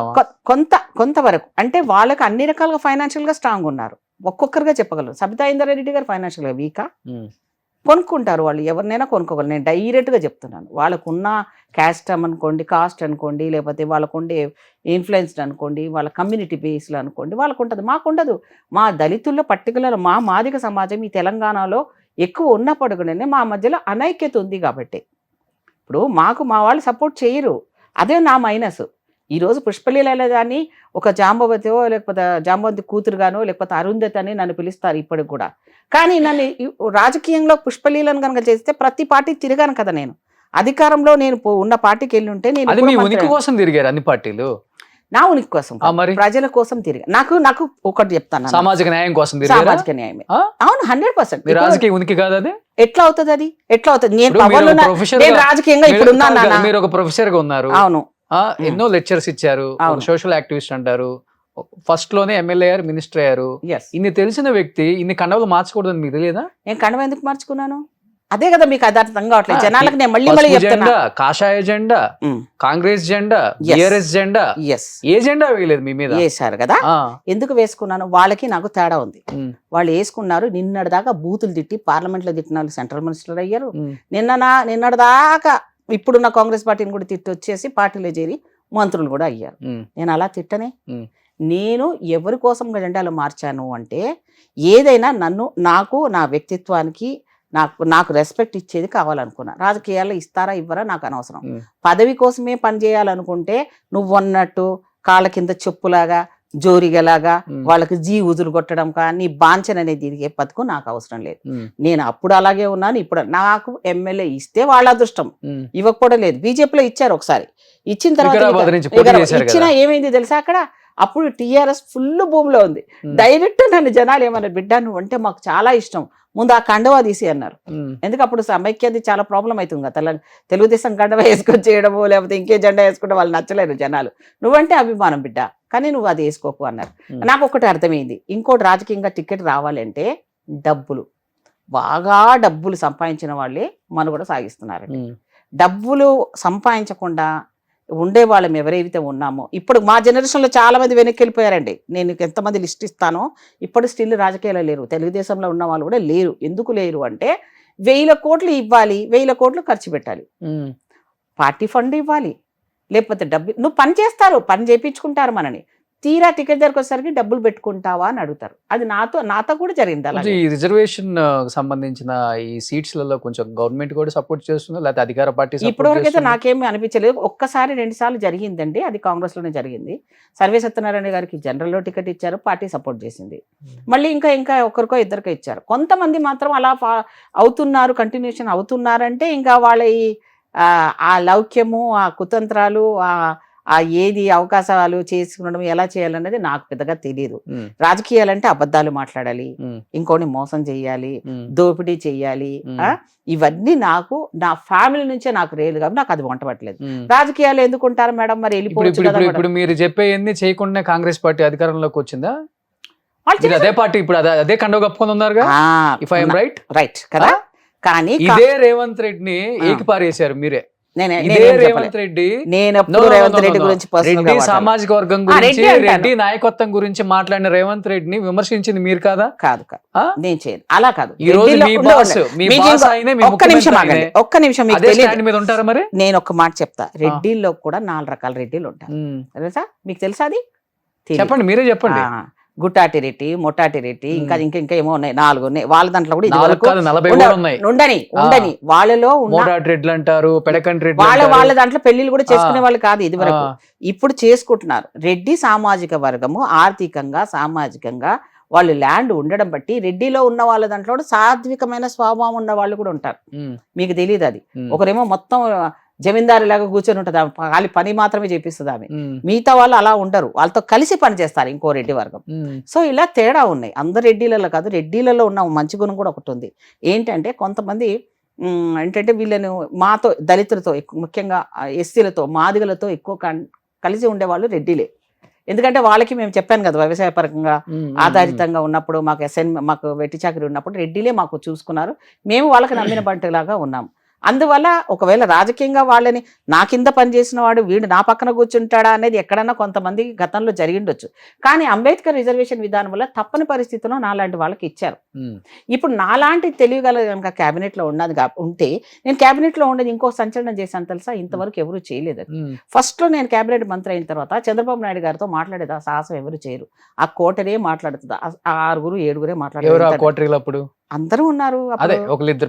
ఇప్పుడు ఉన్నారు ఆ కౌటరి పేర్లు. కోటరి అంటే మీరు లిస్ట్ కొడితే వస్తుందిలేండి, మీరు యూట్యూబ్ లో కొట్టండి. అంటే యూట్యూబ్ లో కూడా వస్తాయి. చెప్పలేండి, ఇప్పుడు ప్రస్తుతం చెప్పకూడదు కూడా రాజకీయాల్లో. అరే మీరు మాట్లాడతారు కదా కుండ బద్దలు కొట్టినట్టు. కోటరి అంటే ఆయనకు నమ్మిన వాళ్ళు, అది ఇప్పుడు రేవంత్ రెడ్డి నమ్మిన వాళ్ళు ఉంటారు. ఆయన గురించి అవుట్ రేట్ గా పనిచేసే ఇప్పుడు క్యాబినెట్ లో వాళ్ళు కాకుండా బయట వాళ్ళే మీ కోటరీ అంటున్నారు. ఇప్పుడు మొన్న కోమటిరెడ్డి ఒక ప్రెస్ మీట్ పెట్టారు, నాకు వేరే వాళ్ళతో ఇబ్బంది పెడుతున్నారు, రకరకాలుగా రాస్తున్నారు. ఇంకొకటి సినిమా టికెట్ల రేట్లు పెంచే విధానంలో అసలు నా దగ్గరికి ఎవరు రాలేదు, ఆ జీవో నేను పాస్ చేయలేదు, కానీ రేట్లు పెరిగినాయి అంటున్నారు. ఇప్పుడు సినిమాటోగ్రఫీ మంత్రి ఆయన, కానీ ఇంకొక సినిమాటోగ్రఫీ మంత్రి రేవంత్ రెడ్డి, ఒక ఫైనాన్స్ మినిస్టర్ ఏవి రెడ్డి. ఏ పార్టీలైనా కోటరీ ఉంటది కదండి, ఉండనియండి, నేను ఉండని అనట్లేదు, ఉండదు. ఆ కోటరి వాళ్ళు మాట్లాడే ధైర్య సాహసాలు చేసేవాళ్ళు తప్ప మిగతా కొత్త వాళ్ళు ఎవరు చేయలేదు. కానీ ఈ పుష్పలీల మాత్రం ఆ చిన్నప్పటి నుంచి ఆ కవ్వాడి కూడా లక్షణాలు, ధైర్యము, మా నాన్నగారి జీన్స్ నాకు తెలియదు, కానీ నేను జన్మభూమి దేని మీద పెడతామనేది క్యాబినెట్ పెట్టినప్పుడు సడన్ గా మైక్ ఒత్తేసాను క్యాబినెట్ లో. స్టన్ అయిపోయారు అందరు సీనియర్స్ అంతా, ఏంటి అమ్మాయి ధైర్యం చేసేది, ఏంటమ్మా అని అడిగారు చంద్రబాబు నాయుడు. ఏం లేదు సార్, ఈసారి జన్మభూమి అన్టచబిలిటీ మీద పెట్టాలి సార్ అన్నాను. అదేంటే ఇప్పటికీ ఉందా అన్టచబిలిటీ అన్నారు. 100% ఉంది సార్ అన్నాను. రండి సార్ మా ఇబ్రాహీంపట్నంలోనే చూపిస్తాను నేను మీకు అన్నాను. అలాగంటారా, అదేనా, ఉందా అన్నారు. సార్ ఇప్పుడు ఇదే హైదరాబాద్లో నేను ఇల్లు అడగడానికి రెంట్కి అడగటానికి వెళ్తాను, మీరు ఎవరు అని అడగకుండా నాకు ఇల్లు ఇస్తారేమో చూడండి సార్ అన్నాను. ఈ 2 ఎగ్జాంపుల్స్ మీరు వాకప్ చేయండి, 100% దీని మీద పెట్టండి సార్, ఇది ఉంది అనగానే పాపం ఆయన సరే నేను పెట్టేస్తున్నానని అనౌన్స్మెంట్ చేయడం జరిగింది. దాని మీద పాటూరు వెంకటేశ్వరరావు గారు ఆ రోజు పత్రిక పెద్ద అయినా క్యాబినెట్కి లెటర్ రాశారు నా మీద. పుష్పలీల అనే అమ్మాయి చాలా మంచి అమ్మాయిని ఎన్నుకున్నారు మీరు, ఇంత ధైర్యంగా ఇది ఉంది అని చెప్పింది అమ్మాయి. కొత్తగా క్యాబినెట్లో ఎవరో వచ్చారు అనుకున్నా కానీ ఈ అమ్మాయిని భలే అమ్మాయిని ఎన్నుకున్నారు. దాని ప్రకారంగా నేను ప్రతి దగ్గర వెళ్ళి, ఎక్కడ సంగారెడ్డిలో చంద్రబాబు నాయుడు గారు కింద కూర్చొని నాతో పాటు సహపంక్తి భోజనం మా ఎస్సీ వాడలో చేయడం జరిగింది. మరి అది నేను చెప్పానంటే సాహసం చేశాను కదా. ఇప్పుడు కూడా మా కాంగ్రెస్ పార్టీలో నేను అసైన్మెంట్ ల్యాండ్ మాకు ఇందిరమ్మ గారు ఇచ్చారండి. ఇప్పటి వరకు అవి పట్టాలుగా పర్మనెంట్ పట్టాలుగా ఇవ్వటం లేదు. ఇప్పించవచ్చు, ఇదే పార్టీలో ఉన్నారు. నేను అదే చెప్తున్నా, నేను చేసింది ఏం చేశాను అంటున్నారు. నాకు పదవి ఉండండి సార్, చెప్పారు చెప్పనండి. చంద్రబాబు నాయుడు కింద కూర్చొని తిన్నారు, వర్గీకరణలో అంటే రకరకాల ఉందన్నారు. ఈ రోజు మాదిగలు అంటే గుర్తొచ్చేది మందకృష్ణ మాదిగే. మీరు ప్రజాప్రతినిధిగా ఉన్నారు, మంత్రిగా ఉన్నారు, ఎందుకు మీరు చేయించుకోలేకపోయారు? అంటే మాదిగల పట్ల కృష్ణ మాదిగ గారు నేను పనిచేసి మిమ్మల్ని ఎందుకు నమ్మలేదు? ఆయన నేను నమ్మలం కాదు, జనాలని నమ్మట్లేదు. ఇప్పుడు నడు పదా కృష్ణ మాదిగని ఇప్పుడు ఎందుకు నమ్మటం లేదు? ఎంతమంది కావాలి నీకు? ఇదే కృష్ణ మాదిగ నష్టపోయిన వాళ్ళు ఎంతమంది ఉన్నారు? 30 సంవత్సరాలు ఆయన వెనకాల తిరిగితే, ఉద్యమకారులను రెస్పెక్ట్ ఇస్తే, ఇప్పుడు ఆయన వెళ్ళేసి బీజేపీ ఓట్లు ఏంటని ఏ రోజైతే ఆయన అన్నాడో ఆ రోజు ఒక పుష్పలీలే ఖండించింది. నాకేంది ఎమ్మెల్యే అయితేనో మంత్రి పదవి అయితేనో నాకు కావాలండి. నేను ఇప్పుడు కూడా అడుగుతున్నాను, అందుకే నన్ను చెప్పని ఉన్నాను. ఏంటిదంటే అసైన్మెంట్ సంబంధించింది ఎప్పుడో ఇచ్చింది కదా, ఎవడో పోయి రోడ్డు మీద వెళ్ళిపోయినోడో వెళ్ళేసి గవర్నమెంట్ ల్యాండ్లో పోయేసి కబ్జా చేసుకొని రూమ్ కట్టుకుంటే వానికి రెగ్యులరైజ్ చేస్తుంది గవర్నమెంట్. నేను ఈ కాంగ్రెస్ పార్టీలో వచ్చిన తర్వాత రేవంత్ రెడ్డి గారు అప్పుడు పార్టీ అధ్యక్షుడిగా ఉన్నప్పుడు అనుకోకుండా నాకు ఆయన మైక్ ఇచ్చాడు కోర్ మీటింగ్లో. నేను అన్నాను, చూడన్నా మనకి ఇచ్చింది ఏంటంటే ఇందిరమ్మ గారే మనకి ఇచ్చారు, ఇప్పుడు మనం అధికారంలో రాబోతున్నాము, 100% రాబోతున్నాం మనము. దీన్ని మనం అసైన్మెంట్ ల్యాండ్ని రెగ్యులర్గా చేస్తే మాకు ఎవరో ఇచ్చే ముష్టి పథకాలు మాకు అవసరం లేదు. ఎవరో కేసీఆర్ ఏంటి 10 లక్షలు ఇస్తున్నాను, దళిత బంధు అంటున్నారు, అవన్నీ మాకు అవసరం లేదు కదా. మా భూములే మాకు రెగ్యులరైజ్ చేసేస్తే మేము ఈరోజు కోటీశ్వర్లం కదా. మాకు ఇప్పుడు అది బ్యాంకులు లోన్కి పనికిరాదు, మాకు పూర్తి ఆ లెవెల్లో దాంట్లో ఆ చట్టం అట్లా రాసి పెట్టాడు, ఎవడో వాడు ఉంటే షూట్ చేసి చంపేస్తుండే దాన్ని. అలా ఏం కిరికిరి పెట్టేశారంటే అసైన్మెంట్ ల్యాండ్స్ ఎవరైనా గవర్నమెంట్ ఎప్పుడు కావాలంటే అప్పుడు తీసుకోవచ్చు అని. మరి అవి కబ్జా అయిపోయినది, వాటిని కూడా ఎవరెవరో చేసుకున్న దాన్ని మరి తీసి ఇస్తారా? గవర్నమెంట్ ఎప్పుడు తీసి ఇవ్వరు కదా. అవన్నీ పోను. ఇప్పుడున్న దానికన్నా కాంగ్రెస్ పార్టీ లెవెల్లో ఈ అసైన్మెంట్ ల్యాండ్ని రెగ్యులరైజ్ చేస్తాము, పట్టాలుగా ఇస్తామని చెప్పి మన పార్టీ ఒక రెజల్యూషన్ చేయండి 100% దాని రెజల్యూషన్ చేయడం జరిగింది. అది వరంగల్లో డిక్లేర్ కూడా చేయడం జరిగింది రాహుల్ గాంధీ గారి. నేను ఎమ్మెల్యే టికెట్, ఎంపీ టికెట్ ఎవరిని అడగలేదు నాన్న. నేను టు బి ఫ్రాంక్ అడగలేదు. మీరు ఏమని అనుకోండి, వాళ్ళు ఇవ్వడం అనే కాదు, ఇవ్వకపోవడం అనేది కాదు. నేను కూడా వెళ్ళి రిక్వెస్ట్ చేయలేదు, వాళ్ళని బతిలాడి, దానికోసం నేను లాబీ కూడా చేయలేదు. నేను ఇప్పుడు కూడా నేను చేసేది ఏంటిదంటే, అడిగేది ఏంటంటే, నేను పార్టీ లెవెల్లో నన్ను నా సీనియారిటీ రెస్పెక్ట్ ఇచ్చి, అప్పుడు ఎప్పుడో లక్ష్మీదేవమ్మ ఉండింది ఏఐసిసిలో, మళ్ళీ నాకు లేదు, గీతారెడ్డి అమ్మ ఉండింది. తర్వాత ఇప్పుడు సబ్కా కమ్యూనిటీలో కూడా చూసినా నా కమ్యూనిటీ వాళ్ళు ఇప్పుడు ఎవరికి ప్రాధాన్యత లేదు. సో నాకు పార్టీ పోస్ట్ ఇవ్వమంటున్నాను. నేనేం ఎమ్మెల్యేలో పోటీ పార్టీ పోస్ట్ అంటే, ఇప్పుడు 30 సంవత్సరాల క్రితం రాజకీయాల్లోకి వచ్చినప్పుడు పుష్పలీల గారికి ఉన్న ఉత్సాహం ఇప్పుడు ఉందంటారా, లేకపోతే రాజకీయ పార్టీల మధ్యలో నలిగిపోయిందంటారా? 100%. అరే లేదు, ఇంకా షార్ప్ ఉన్నాను. ఎందుకు తెలుసా, ఒక్క దగ్గరికి వెళ్ళినోడికి ఒకటి సంగతి తెలుసు. నేను అందరినీ టచ్ చేశాను కదా, అందరి జుట్లు నాకు తెలుసు కాబట్టి వాళ్ళందరికంటే స్పీడ్ గా నేనే వెళ్తాను. పోటీ పెట్టమను. ఇప్పుడున్న సోకార్డ్ వాళ్ళకందరూ కూడా నేను నంబర్ 1 ఉంటా. ఎక్కడ పోయినా, ఈవెన్ మొన్న కూడా నేను ఢిల్లీలో కూడా వెళ్ళేసి వచ్చాను, సెమినార్ లో మాట్లాడేది మా కమ్యూనిటీ నేషనల్ లెవెల్లో. నేను మాట్లాడితే మొత్తం అందరూ. కానీ ఇంత ఫైట్ చేస్తారు కదా పుష్పలీల గారు. అవును, మొన్న అక్కడ ఒక చోట విన్నాను నేను కూర్చుంటే 10 నిమిషాల వర్గీకరణ చేసే ఒక ప్లాన్ చెప్తాను అన్నారు. అవును, ఇప్పుడు ఇదే వర్గీకరణ గురించి 30 సంవత్సరాల నుంచి పోరాటం జరుగుతూనే ఉంది. అవును, రాజకీయ పార్టీల కుట్రని చెప్పుకోవచ్చు. అవును, మరి అది తీసేస్తే ఇప్పుడు సుప్రీంకోర్టు కూడా గ్రీన్ సిగ్నల్ ఇచ్చింది కదా, అవును, వర్గీకరణ చేయండి అని. అవును, ఈ రోజు ఇదే కాంగ్రెస్ పార్టీ ఇక్కడ అధికారంలో ఉంది కదా, అవును, మరి వర్గీకరణ చేద్దామని చూస్తుందా, లేకపోతే ఆ కమిటీ ఈ కమిటీల పేరు? అదే లేదు, తప్పు. అది తప్పు, నేను చెప్పనియండి. అస్సలు కృష్ణమాదిగ ఉద్యమము 30 సంవత్సరాలు అవసరం లేకుండా, ఈ రోజు నేను చెప్తున్నాను. కృష్ణమాదిగ నాతో ఇప్పుడు కృష్ణమాదిగ మనుషులు ఎట్లా తయారు చేశాడంటే, ఉన్మాదులను తయారు చేశాడు వాళ్ళని.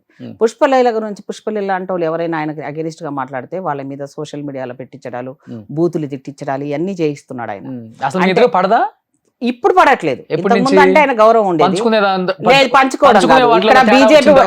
ఇచ్చి అసహ్యం. నాకు ₹1 కాదు, నాకు 100 కోట్లు ఇక్కడ పెట్టి తీసుకో అంటే నేను వద్దని వెళ్ళిపోతా. ఇప్పుడు పెట్టు, నాకు ఏదైనా టెస్ట్ పెట్టు.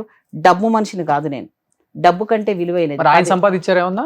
ఆయన గురించి తెలుసుకోండి, ఇంటెలిజెన్స్ పెడితే తెలుస్తుంది కదా, పెడితే తెలుస్తుంది ఎవరైందో ఎంత ముసుగులో ఉండి ఏమేమి చేస్తారు. బాగుపడేది ఎప్పుడైనా.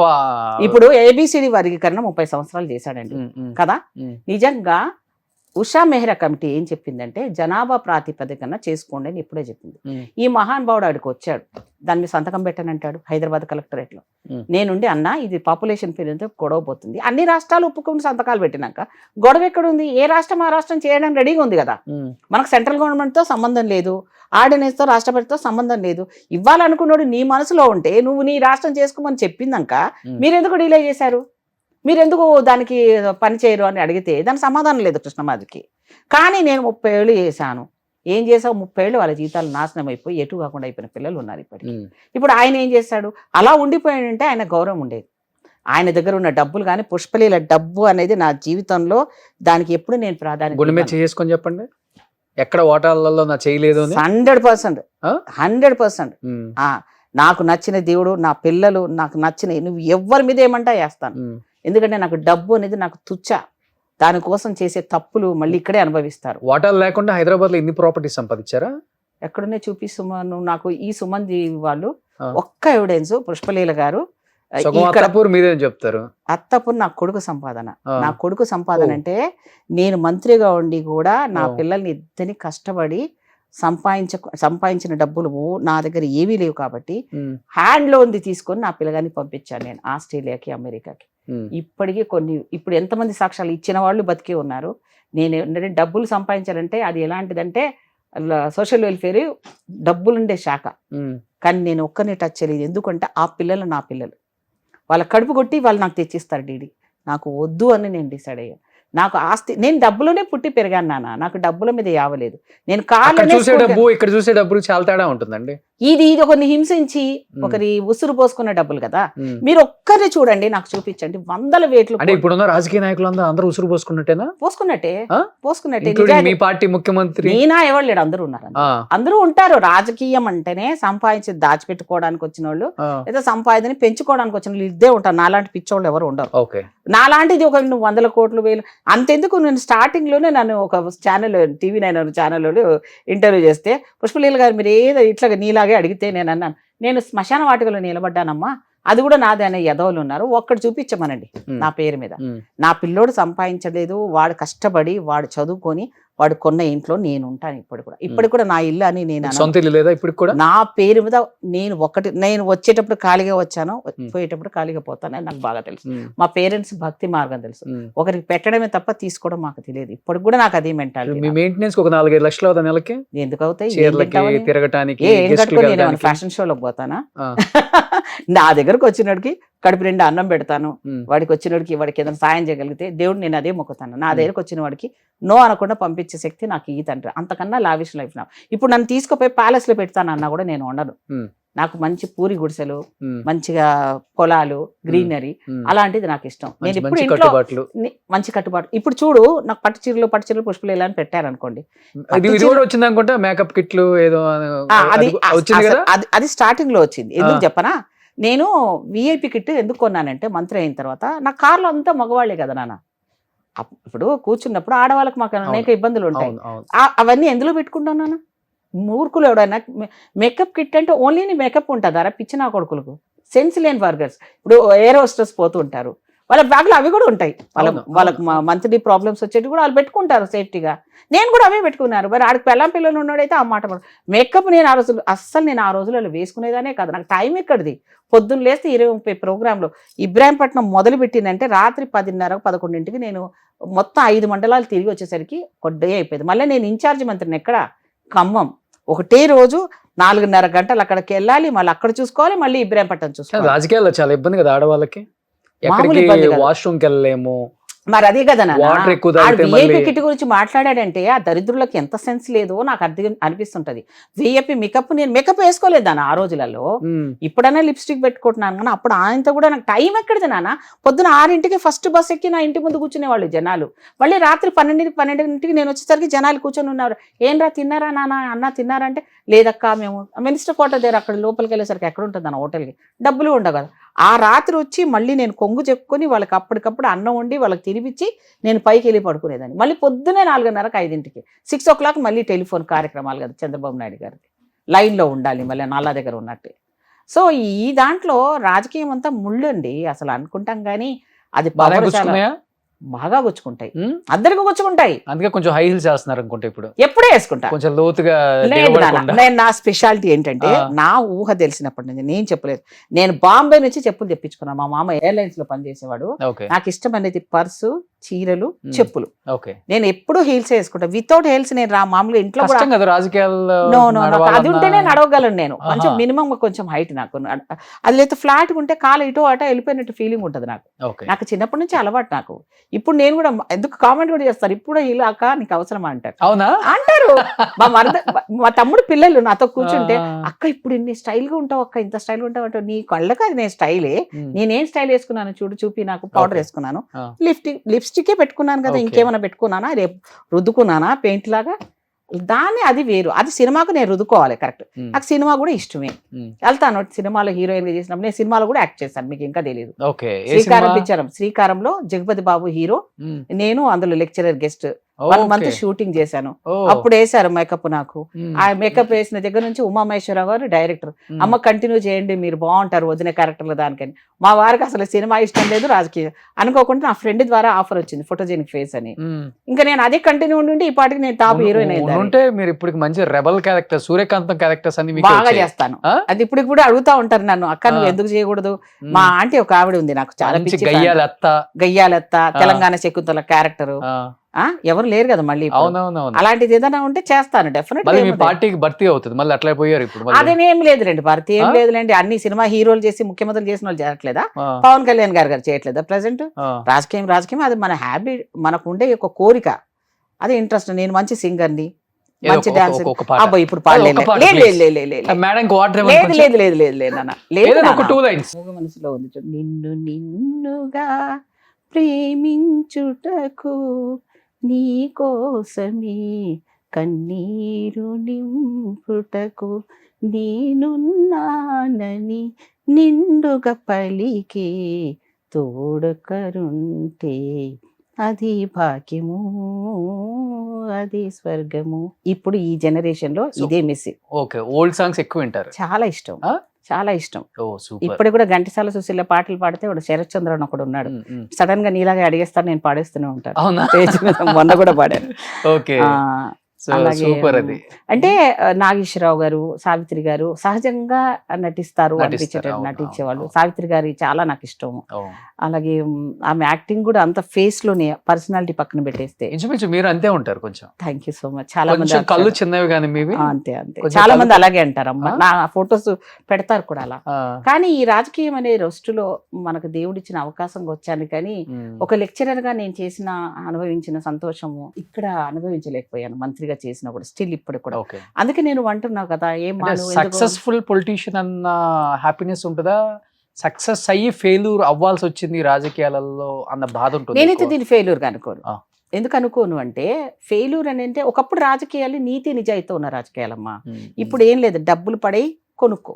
ఓకే, ఎక్కడైనా ఏ పార్టీలైనా అంతే, మళ్ళీ సంపాదించి ఇక్కడ సంపాదించుకోవడం. మరి మనం ఆ డబ్బులు ఇచ్చి కొనుక్కొని అనగదొక్కు, ప్రజలను అనగదొక్కు, ఏమన్నా పర్సెంటేజ్ చేసుకో, తీసుకో. నా వల్ల కాదు నాన్న, అది ఆ. నా వల్ల కాదు. అందుకే నేను ఏమంటున్నాను, కాంగ్రెస్ పార్టీ మీద అభిమానం ఎందుకు, ఇందిరాగాంధీ లాంటి నాయకురాలు ఎవరు ఉండరు. ఉమ్, ఆ లీడర్షిప్ నాకు ఇష్టము. అలాగే దళితుల పట్ల కానీ, ఎస్సీల పట్ల కానీ, ఎస్టీల మీద కానీ ఉమ్. వాళ్ళు తీసుకున్న పథకాలు ఇప్పుడు కూడా జీవితంలో మా జీవితాలకు ఎంతో అంత బెటర్ ఉన్నాయి. సో ఆమెను ఆదర్శంగా తీసుకొని కాంగ్రెస్ పార్టీలో స్టిల్ ఉంటున్నాను అంటే, వీళ్ళందరూ మంత్రివర్గం ఏం చేశారా, వాళ్ళు ఏం చేశారా, వీళ్ళు పార్టీలో దాని గురించి నాకు అనవసరం. ఆ త్యాగదానులు వాళ్ళు దేశం కోసం చనిపోయారు. ఇందిరమ్మ చనిపోయింది, రాజీవ్ గాంధీ గారు చనిపోయారు, రాహుల్ గాంధీ గారు ఇప్పుడు కూడా కష్టపడుతున్నారు. ఈ ఫ్యామిలీ మొత్తం కూడా ఈ దేశం కోసం తపన పడతా ఉంది. మేబీ కుటిలమైన రాజకీయంలో అవతల పార్టీ వాళ్ళు, నేషనల్ లెవెల్లో ఉన్న వాళ్ళు ఏ రకంగానూ గెలుస్తున్నారేమో, కానీ నిజంగా పేదల పక్షాన ఆలోచించే పార్టీ కాంగ్రెస్ పార్టీ. రాజశేఖర రెడ్డి గారు ఉన్నప్పుడు 2005లో నేను వచ్చానమ్మా కాంగ్రెస్ పార్టీకి. నేను అప్పుడే నాకు టికెట్ ఇవ్వాల్సి వచ్చింటే కానీ ఇచ్చేవాడు పాపం రాజశేఖర రెడ్డి గారు. ఉండుంటే నేను వేరే ఉండేది నా పరిస్థితి. మా జిల్లా పాలిటిక్స్ అప్పుడు ఎలాగ నన్ను ఇబ్బంది పెట్టారో, ఈవిడ కాంగ్రెస్ పార్టీలో ఉన్నప్పుడు సబితమ్మ అనుకోండి, ఇంకా చాలా మంది వాళ్ళందరూ ఇబ్బంది పెట్టారు మిమ్మల్ని. సబితమ్మ డైరెక్ట్ పెట్టిందా ఇండైరెక్ట్ పెట్టిందా, కానీ జిల్లా పాలిటిక్స్ లో కూడా మళ్ళీ నాకు ఆయనకు కొంచెం ఇబ్బంది ఆమెకేం అయింది. పని అసలుకి? ఆమెకేం పని లేదు. ఆమె నాకు పాపం ఇంద్రన్ అంటే నాకు చాలా అభిమానం, ఆయన నాకు చాలా ఫ్యాన్, మా ఇంటికి వచ్చాడు ఆయన. కానీ ఒకటి చెప్పండి, ఒకటి మాత్రం ఒప్పుకోవాలి మీరు, అంటే ఇన్ని సంవత్సరాల రాజకీయం చూశారు, కాంగ్రెస్ పార్టీ అంటేనే ఒక సముద్రం, మహాసముద్రం. ఎస్, ఏది ముఖ్యంగా మన తెలుగు రాష్ట్రాలలో ఆ. రెడ్లు ఎక్కువ పరిపాలించారు ఈ పార్టీలని. తర్వాత ఇదే కాంగ్రెస్ పార్టీకి ఇక్కడ రేవంత్ రెడ్డి అని ఒక వ్యక్తే ఆక్సిజన్ అయ్యాడు. ఇంతమంది సీనియర్లం కాదని ఆయన ముఖ్యమంత్రి పీఠం తెచ్చుకున్నాడా, కూర్చున్నాడు, ఇవన్నీ పక్కన పెడితే ఇంతమందిని 2 సంవత్సరాల నుంచి మేనేజ్ చేయడం చాలా చాలా కష్టం. కష్టం. అదే కదా నేను ఆయన అంటుంది. ఎలా తీసుకొస్తున్నాడు అనే దానికి ఒక కాన్సెప్ట్ చెప్పండి అసలుకి. అదే అంటాను. ఇప్పుడు టకాఫర్ ఫైట్ అంటారు చూడండి. పోటీ పడాలి అంటే సమఉజ్జులతో పడాలి కదా, సమఉజ్జులతోటే పడ్డాడు. ఏ రకం కూడా తగ్గకుండా, ఎక్కడ కూడా తగ్గకుండా, ఎక్కడెక్కడ దాన్ని ఎలా మేనేజ్ చేయాలో, ఎలా ఉండాలో, దేంతో అది మేనేజ్ సొంత- చేస్తున్నారంటే ఎలా డబ్బుతోనా లేకపోతే అది దాన్ని నేను విడమరిచి చెప్పలేము. ఆ. ఇక అది రాజకీయం అంటేనే ఇలా ఉండాలి, ఆ. ఇలా విప్పేస్తే తన ఏం ఉండదు. తెలివితనంతోనా అన్ని లేకపోతే రకాలుగా ఆ స్ట్రాంగ్నెస్ ఉంది, మైండ్ ఉంది, అవతల వాళ్ళని కౌంటర్ చేసే శక్తి ఉంది. ఇప్పుడు నువ్వెంత అంటే నువ్వెంత అనాలి, అంతే అయితేనే రాజకీయంలో రావాలి పుష్పలీల కూడా అంటారు. అంటారు. రేవంత్ రెడ్డి అనేది ఏముంది? ఆ పుష్పలీలకు నాకు రేవంత్ రెడ్డికి కొంచెం తేడా ఉంది. తమ్ముడు యంగ్ కదా, రాణి అనుకొని మేము బ్లెస్సింగ్స్ ఇచ్చాము. ఓకే. అందుకని ఆయన ప్రతి గెలుపులో, మొన్నటి వరకు కూడా జూబ్లీ ఎలక్షన్ లో కూడా నేను క్యాంపెయిన్ చేశాను. నేను చేయకూడదుగా, మరి నేను ఇంత సీనియర్, నేను ఇంట్లో కూర్చోవచ్చుగా. ప్రతి వాళ్ళం కూడా కార్యకర్తలుగానే పనిచేస్తాం. కాంగ్రెస్ లో ఉన్న గొప్పతనం అది. మిగతా వాళ్ళు అలా చేయరు, ఒక లిమిటేషన్స్ పెట్టుకుంటారు. నాకేం ఇప్పుడు జూబ్లీ హిల్స్ గెలుపు రేవంత్ రెడ్డి ఖాతాలో వేసుకోవచ్చా? 100%, ఆ? 100%. యూత్ ని చూడండి ఎంత ఎంకరేజ్ చేస్తున్నాడు. అట్లాగే ప్రతి ఇది కమ్యూనిటీ పరంగా అసలు ఇంతవరకు రాజకీయ అవకాశాలు రాని వాళ్ళకందరికి మంత్రి పదవులు ఇచ్చారు. ఏమైనా ఊహించారండి? కాబట్టి కొన్ని ప్లస్, ప్రతి దగ్గర ప్రతి లీడర్లో ప్లస్ ఉంటాయి, మైనస్ ఉంటాయి. పుష్పలీలకు నాకు నువ్వు అడిగిన ప్రశ్నలో నాకు నచ్చింది నువ్వు అడిగిన దాంట్లో ప్రజలకు నచ్చినా నచ్చకపోయినా నాకు కూడా నచ్చింది కొన్ని మీరు బాగా సంపాదించారు అనేది అది నచ్చలేదు అది నాకు తెలుసు కదా. అది అది ఏ నచ్చలేదు రాజకీయాలు ఏ రాజకీయ నాయకులు ఒప్పుకోరు అది. అది వేసిన వాడు ఉంటే ఇప్పుడు ఒకవేళ నా దగ్గర ఉంటే నువ్వు ఎంక్వైరీ ఏ ఎంక్వైరీ చేస్తా ఒకవేళ అన్ని నువ్వు 100 కోట్లు అన్నా కదా, లేకపోతే ఆ 100 కోట్లు నీ నిన్న సుమన్ టీవీ జరిగిన నుంచి నాకు దానికి ఇప్పి. ఇవాళ ఎంక్వైరీ చేస్తేనే ఆధారాలు లేకుండా పోతుంది. మరి 20 నువ్వు నా సంవత్సరాల ఏ క్రితం ఆధారాలతో మంత్రిగా చేసిన దానికి ఎవడో వాగాడు ఎంక్వైరీ చేసి- ఎవడో వాగుతాడు నానా, నాకు అవసరం లేదు నాన్న. నాకు దేవుడు ఇచ్చినట్టుగా నేను ఎవరిని చేయి చాచే పరిస్థితుల్లో అప్పుడు లేను, ఇప్పుడు లేను, ఎప్పుడు ఉండను కూడా. నాకున్న దాంట్లో తృప్తిగా బతకడం నాకు బాగా తెలుసు, ఓకే. హ్యాపీగా ఎలా బతకాలో నాకు తెలుసు. 100 కోట్లు ఉన్నా కూడా అష్టరోగాలతో చచ్చేవాళ్ళు ఎంతమంది చూస్తున్నాము. కోట్లాది రూపాయలు స్కాములు చేసి గతంలో పొలిటీషియన్స్ చేసిన వాడి ఇంట్లో పరిస్థితి ఇప్పుడు చూస్తే వాడి ఇంట్లో పిల్లలు కూడా కుక్కల కంటే అన్యాయంగా చూస్తున్నారు వాళ్ళని. వాళ్ళందరితో నేను కర్మ అనేది ఒకటి ఉంటది కదా.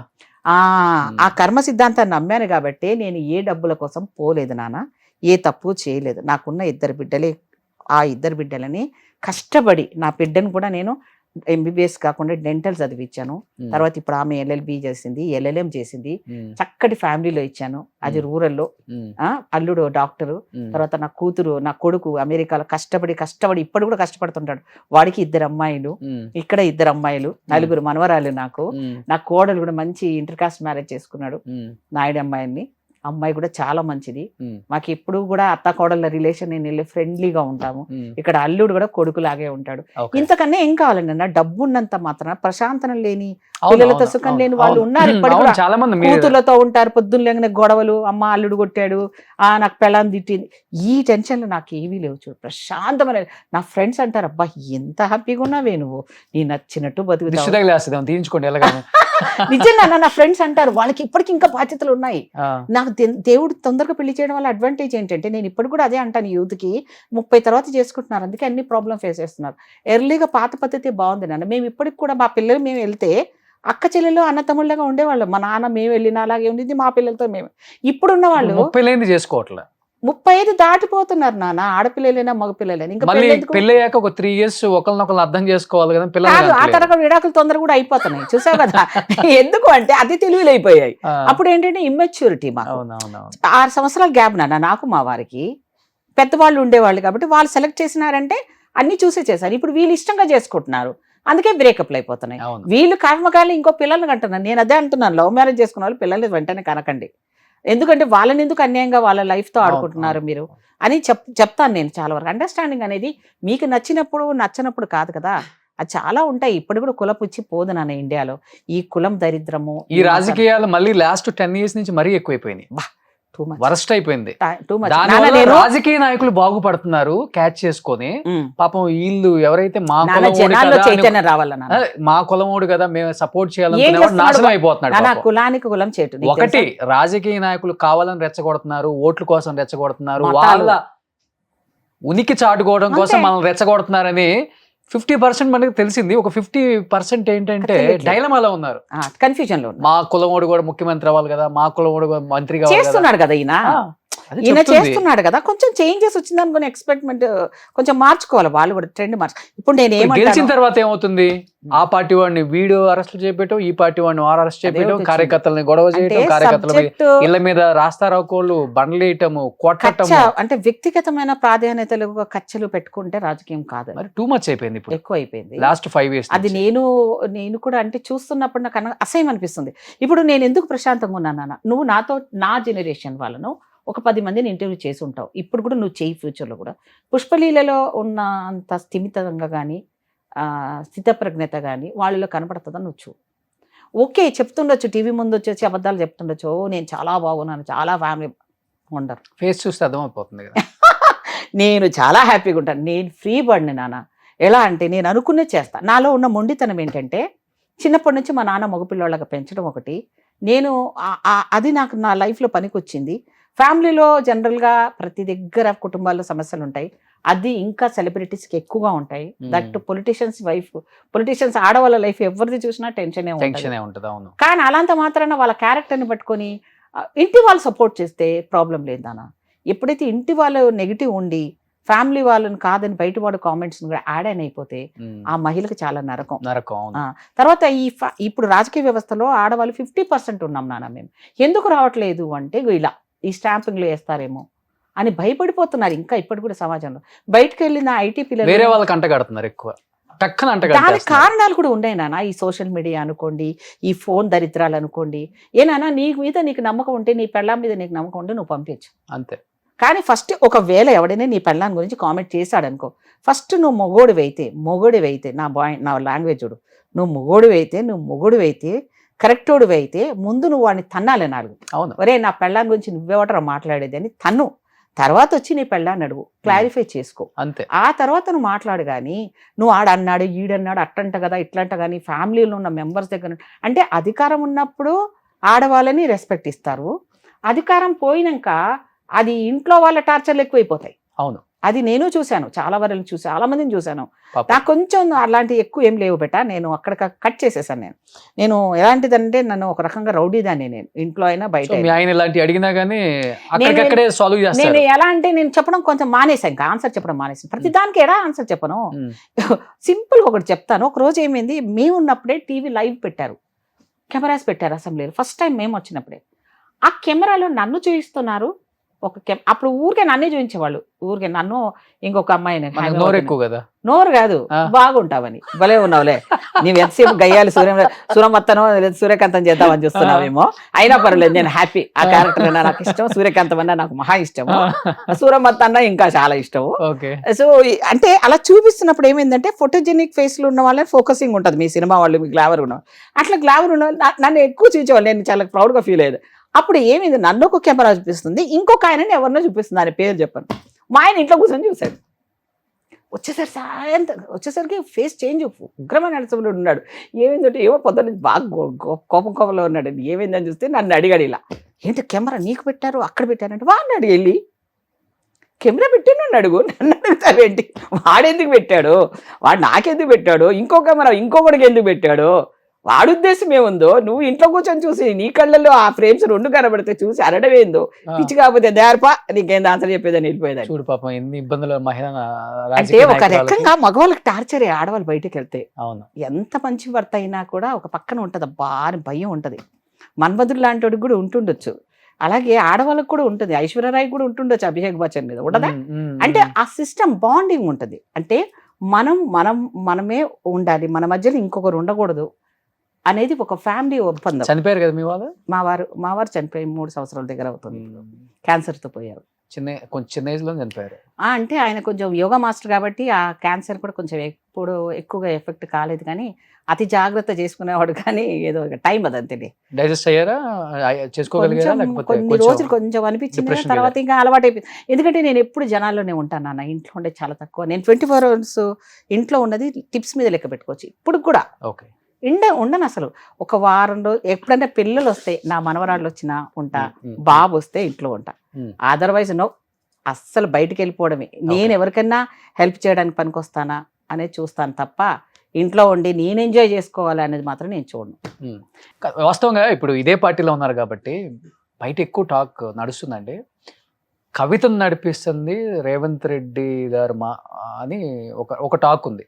ఆయన అండ చూసుకొని, ఆ శక్తి చూసుకొని ఆమె అంతగా ప్రజల్లో తిరుగుతున్నారు, ఊర్లలో తిరుగుతున్నారు.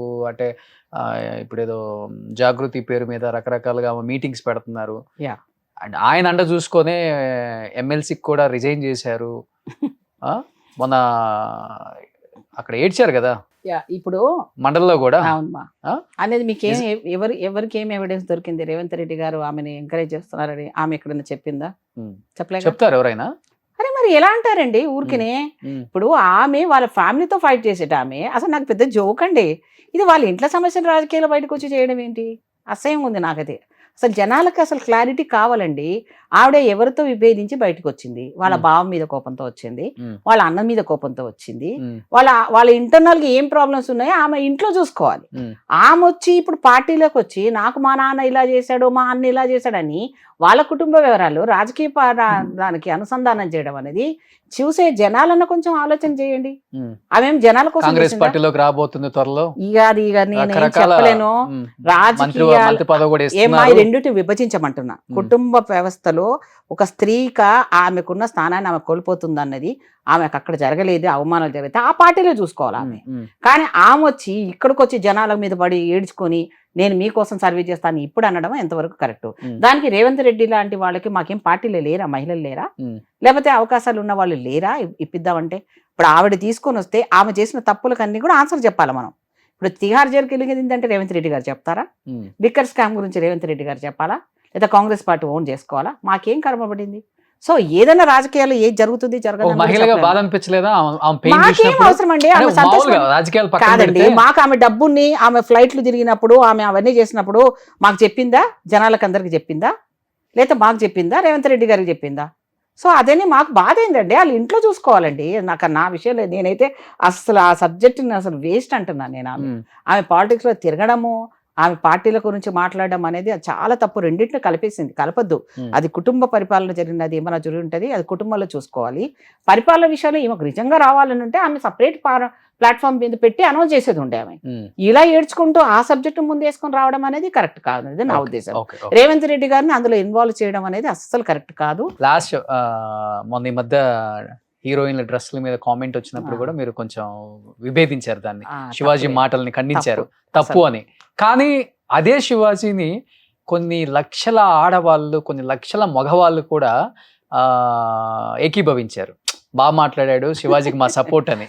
తర్వాత మీ పార్టీ నుంచి సంధ్యారెడ్డి ఫుల్ వైరల్ అయ్యింది. కాదండి, కవిత స్టోరీ ఉంది, వాళ్ళ ఇంట్లో అయ్యతో కొట్లాడుకోవాలి, అది తీసుకొచ్చి అవి బయటకు వచ్చి పార్టీ అంటుంది. ఎలా ఉందో ఇక్కడ శివాజీ గారికి ఏం సంబంధం అండి? శివాజీ గారు ఆయన సినిమాలో యాక్ట్ చేశారు కదా, అంటే గొంగల్ లాంటి రాజకీయం లాంటి దాంట్లో నువ్వు పనిచేసావు. మరి అలాంటి క్యారెక్టర్స్ నువ్వు పనిచేసినోడివి, నువ్వు ఎవరికో మళ్ళీ అందులో ఉండే వాళ్ళ గురించి కాకుండా నువ్వు అందరు జనరల్ జనాల గురించి చెప్పడానికి నువ్వెవరు అసలు? నీకున్నది ఏంటి అంటే? ఆయన అనడం కాదండి, ఆయన అనడం ఏందో, ఈమె తన మీద ఆపాదించుకో, తన మీద వేసుకోవడం ఏందో, దాని మీద డిస్కషన్లు ఏంటో, ఇది ఏంటండి? జనాలకు పని పాట లేవా? ఆయన హీరోయిజం ఏంటి, ఈమెను మైనస్ ఏంటి, దానికి సపోర్ట్ ఏంటి, విమర్శలు ఏంటి? సబ్జెక్టులు లేవండి సబ్జెక్టులు జనాలకు ఎన్నో ఉన్నాయి. ఒక పక్కన అన్ఎంప్లాయ్మెంట్ ప్రాబ్లంతో పిల్లలు సతమతం అవుతున్నారు ఈరోజు. ఎన్ని రకాల ఇబ్బందులు, విద్యా విధానంలో మార్పులు లేవు మన దగ్గర. మన గ్లోబలైజేషన్ పోటీలో వెనుకబడిపోతున్నాము. మన నియోజకవర్గంలో డెవలప్మెంట్ ఎక్కడ ఆగిపోయింది? మన కార్పొరేటర్గా మన వాళ్ళు ఏం చేస్తున్నారు? ఇదన్నీ వదిలేసి ఈ పర్సనల్గా ఈ పిచ్చపాట ఏంటండి? నాకు అర్థం కాదు. అనసూయ కూడా ఒక కామెంట్ చేసింది, తనకు వచ్చిన సపోర్ట్ వల్ల నేను భయపడ్డాను, తన అన్న కామెంట్లకు కాదు. ఏమో, నాకైతే అది అనవసరమైన సబ్జెక్ట్ అనిపించింది నాన్న. ఇప్పుడు నేను ఖండించలేదు. నేనేమన్నానంటే సినిమా అనేది అది గ్లామరస్ ఫీల్డ్, వాళ్ళకి అవకాశాలు ఎలా వస్తాయి? ఎంత తక్కువ వేసుకుంటే అంత అవకాశాలు వస్తాయి అనేది పాపం వాళ్ళ మనుగడ కోసం. ఫుడ్, వాళ్ళ బ్రెడ్ అండ్ ఫుడ్ అదే కదండి. వాళ్ళని చూడడానికి నువ్వు ఎంటర్టైన్మెంట్ 3 గంటలు పోతున్న జనాలు ఉన్నప్పుడు సినిమా తీసేవాడు ఆ కోణంలోనే తీస్తున్నాడు. అలాంటి వాళ్ళని వాళ్ళు ఎన్నుకోవాల్సి వస్తుంది. వాళ్ళ లైఫ్ సస్టైన్ కావాలంటే అలాంటిది వేసుకోవాల్సి వస్తుంది. చూసే వరకు ఓకే, బయట గురించి బయట ఇప్పుడు సినిమా ఆ అమ్మాయి వచ్చిందండి, ఎవరో XYZ ఒక అమ్మాయి వస్తుంది, మీలాగా చీర కట్టుకొని పోవచ్చు కదా మంచిగా. ఎందుకు వేసుకుంటదండి? ఆ అమ్మాయిని అలా చూసే వాళ్ళు 80% వస్తారు. సాంప్రదాయంగా వచ్చేవాళ్ళు ఆమెను చూసేవాళ్ళు ఎందుకు వస్తారండి? ఇంట్లో కూర్చొని చూస్తారు. అలా అక్కడ చూసింది కాబట్టి ఈ అమ్మాయి ఇక్కడ కూడా ఇంకా డైరెక్ట్ చూడొచ్చు కదా అని వచ్చేవాళ్ళే వస్తారు కదా. వాళ్ళ తప్పు లేదు, ఈ అమ్మాయి తప్పు లేదు అంటాను నేను. అక్కడ చీర కట్టుకొని వెళ్తే ఎవరు వస్తారండి ఆమెను చూడడానికి? నాకు అర్థం కాదు. ఆమె సినిమా హీరోయిన్, లేకపోతే సినిమాకి సంబంధించిన హీరోయినా కాకపోయినా సినిమా క్యారెక్టర్. ఆ అమ్మాయికి ఆ డ్రెస్ వేసుకుంటేనే ఆ చూసేవాళ్ళు కొంచెం క్రేజ్ ఉంటుంది. వెళ్ళింది, అది కూడా గుంపులో డ్రెస్ పోయింది కదా. దానికి నేనేమంటానంటే అది వేసుకునేటప్పుడు ప్రొటెక్షన్ కూడా చేసుకోవాలి వాళ్ళే. ఇప్పుడు ఆ షాపోడు ప్రొటెక్షన్ చేయాలి అమ్మాయిని, ఆ అమ్మాయి సెల్ఫ్ ప్రొటెక్షన్ పెట్టుకోవాలి. నువ్వు వేసుకొని వెళ్తున్నావంటే నీది నువ్వు కాపాడుకోవాలి, జనాల మీద రుద్దడానికి లేదు కదా. ఇప్పుడు నువ్వు చూపిస్తే చూసేవాళ్ళు ఉన్నారు అంటున్నారు. ఎన్ని రకాల వల్గారిటీస్ కామెంట్స్ అండి, వినలేకపోయాను నేనైతే. ఇంకొక ఎగ్జాంపుల్ ఒకటే చెప్తాను. నేను అదే సేమ్ ప్లాట్ఫామ్ మీద ఒక సెంట్రల్ మినిస్టర్ వస్తున్నాడు అనుకోండి, సేమ్ ఒక అరకిలో ఒక గ్రౌండ్ లోనే 2 ప్లాట్ఫామ్స్ పెట్టాం. ఒక సెంట్రల్ మినిస్టరు, ఒక జూనియర్ ఆర్టిస్ట్ వస్తున్నారని పెట్టండి. జనాలు ఎక్కడికి వెళ్తారండి? మీరు చెప్పండి. జూనియర్ ఆర్టిస్ట్ దగ్గరికి వెళ్తారు, ఇక్కడికి వెళ్ళరు జనాలు. ఎందుకు వెళ్ళరు అంటే ఆ 3 గంటలలోనే వాడు ఎంటర్టైన్మెంట్గా ఫీల్ అయ్యి హ్యాపీనెస్ని పొందుతాడు కాబట్టి, డబ్బులు ఇచ్చి పొందుతున్నాడు వాడు కదా. కానీ అక్కడికి వెళ్ళిన జనాలు నువ్వు రమ్మని అనలేవురు, వాడి ఇష్టం అది. ఇక్కడ ఏంది సర్వీస్ మొట్టతో వచ్చాడు, నీకు సర్వీస్ ఇచ్చేవాడు వచ్చాడు రా, సెంట్రల్ మినిస్టర్ వాడు రారా అంటే ఇక్కడ 100 మంది కూడా ఉండరు, అక్కడ 1000 మంది ఉంటారు. కానీ ఒకప్పుడు అదే జయప్రద, అదే శ్రీదేవి, అదే రాధిక, అదే సుహాసిని, అదే ఖుష్బు, వీళ్ళందరూ చీరలు కట్టుకొని వెళ్ళినా కానీ కోట్లాది మంది, లక్షలాది మంది చూడటానికి వచ్చేవాళ్ళు. కానీ పాపం ఇప్పుడు ఈ డ్రెస్ వేసుకుని వెళ్తేనే ఒకడు వైరల్ అయింది, వాడు ఏడుస్తున్నాడు, ఆమెను ఎందుకన్నారు, ఆమెను మేము అలాగే చూస్తామని ఏడుస్తున్నాడు వాడు. ఇప్పుడు ఎవరిని కాదంటామండి, అతి ప్రజాస్వామ్యం అయిపోయింది, అతి ఏమంటారు డెమోక్రసీని, ఫ్రీడమ్ ని ఎక్కువ వాడేసుకుంటున్నారు. ఇప్పుడు ఎవరు చూసేవాడిది తప్పు, తీసేవాడిది తప్పు అంటే సినిమాలే నడవవు కదండి. అప్పుడు 100 సంవత్సరాలు 100 రోజులు నడిచేవి సినిమాలు, ఇప్పుడు 3 రోజులు కూడా నడవట్లేదు, ఓటీటీలో ఫట్టుమని ఎగిరిపోతున్నాయి. హీరోయిన్ ఈ రోజు ఉన్నది, అది రేపు వస్తుందో రాదో కూడా తెలియదు. మరి వాళ్ళ మనుగుడికి ఎట్లాగండి, అలానే వేసుకోమని నేను చెప్పట్లేదు, వాళ్ళు అక్కడ ఉన్నంతసేపు వేసుకున్నా జనాలు వచ్చేటప్పుడు మరీ ఎబ్బట్టుగా కాకుండా కొంచెం చూసేటట్టుగా వేసుకొని వస్తే బాగుండేది. మరీ అలా కాకుండా వచ్చారనుకోండి, అన్కంట్రోల్ పోలీసు వాళ్ళు ఏమన్నా పాపం ఏం చేయగలరు, వాళ్ళు కూడా ఎవరు ఏం చేయలేరు కదమ్మా. అలాంటిది అంత జరిగిన తర్వాత అయ్యో ఇలా జరిగిపోయింది అనుకోవడం తప్పితే ఏం లేదు. కాబట్టి రాజకీయాల్లో ఉన్న వాళ్ళు ఎంత జాగ్రత్తగా ఉండాలో, సినిమా ఫీల్డ్ లో ఉండే వాళ్ళు, ఆడవాళ్ళు, అందులో పోయేడు వాళ్ళ మీద కూడా మంచి అభిప్రాయాలు ఉండవు. మరి రాజకీయంలో మా వారు ఎందుకు భయపడ్డారు? ఇప్పుడుకున్న వాళ్ళు కూడా 50% ఉన్న మహిళలు ఓట్లేస్తున్నారు, కానీ రాజకీయాలు ఎందుకు రావట్లేదంటే ఇలాంటివే అపవాదులు. నీ పెళ్ళాన్ని ఎవరైనా చూస్తే ఓర్చుకోలేని క్యారెక్టర్స్ ఉన్న వాళ్ళము. మరి నాలాంటి రాజకీయాల్లో వచ్చిన తర్వాత ఆ నిందలను భరించాల్సి వస్తుంది, భరించాము కూడా, తప్పదు. ఏం చేస్తాం, సమాజం అలా ఉంది, పురుషాధిక్యత సమాజం. ఏదేమైనప్పటికండి రాజకీయాల్లోకి వచ్చిన మహిళలందరికీ నిజంగా హ్యాట్సప్ అండి. సో మీరు ఇదే స్టబన్ ఒక ఐరన్ లేడీగా ముందుకు ఇలానే కొనసాగాలని, కాంగ్రెస్ గవర్నమెంట్ ఉంది కాబట్టి మిమ్మల్ని గుర్తించాలని, మంచి ఉన్నతమైన స్థానంలో ఉంచి ఈ వాయిస్ అనేది చాలా ఇంపార్టెంట్. సో అది వినిపించాలని ఇప్పటికీ పుష్పలీల మాట్లాడితే 1,00,000 మంది చూస్తారు. అదే మనస్ఫూర్తిగా ఎందుకు చూస్తున్నారు? పదవి ఉన్న వాళ్ళని పెట్టమనండి, నాది చూడమనండి. ఎందుకంటే పదవి ఇంపార్టెంట్ కాదు నాన్న. రాజకీయాలు ఎప్పుడు ఒక్కసారిగా చేసినామంటే ఇప్పటికి 20 ఏళ్ల వరకు నన్ను గుర్తుపెట్టుకున్నట్టు మంచి పనులు చేశాను కాబట్టి కదా. ఈ రోజు ఎవరిని ఒక్క పేరు లేని వాళ్ళతో ఉండదు, అది ఇంపార్టెంటా? డబ్బులు సంపాదించడం ఇంపార్టెంట్. డబ్బు సంపాదించాలి, తప్పు లేదు, కానీ అది వేరే ప్లాట్ఫామ్. రాజకీయాల్లో చేయకూడదు, చేస్తే వాటిని ఎదుర్కోవాల్సిందే. సూపర్, ఇలానే ఉండాలని మనస్ఫూర్తిగా కోరుకుంటున్నాను పుష్పలీల గారు. Thank you so much. మీకు కూడా థ్యాంక్ యూ సో మచ్. ఎందుకంటే రోషన్ ఇంటర్వ్యూ అంటే ఇంకా అందరు ఫ్యాన్స్ నీకు కూడా అలాగే ఉంటారు. మా ఇంటర్వ్యూలు మీతో జరగడం అనేది చాలా మంది ఇంట్రెస్ట్ గా చూస్తున్నారు. మీరు కూడా ఇలాగే, మీ షో కూడా చాలా బాగుండాలి. Thank you. మీరు కూడా చక్కగా ఇంకా ఉన్నతమైన ప్రోగ్రామ్స్ చేయాలని నేను కూడా కోరుకుంటున్నాను. రెగ్యులర్ గా కాకుండా ఫస్ట్ లో కొంచెం బాగా మీ పర్సనల్ లైఫ్ గురించి చెప్పింది చాలా ఇంట్రెస్టింగ్ గా వింటారు. మీ లిప్స్టిక్స్ గురించి, మీ చీరల గురించి డెఫినెట్ తెలుసుకోవాలి, ప్రజలు కూడా చూస్తారు. ఎస్ నానా, మనము మన అందము మనమే, మన అందాన్ని మనమే ఇష్టపడాలి. అవును, ఎవడు కామెంట్ చేయడం కోసం మనం తయారవ్వడం అవసరం లేదు. నీ ముఖం నీ ఇష్టం, నువ్వు అందంగా ఉండు, నిన్ను 1,00,000 మంది చూస్తారు. నేను లెక్చరర్, మనకు ఒక కాన్ఫిడెన్స్ ఉంటుంది ఫస్ట్.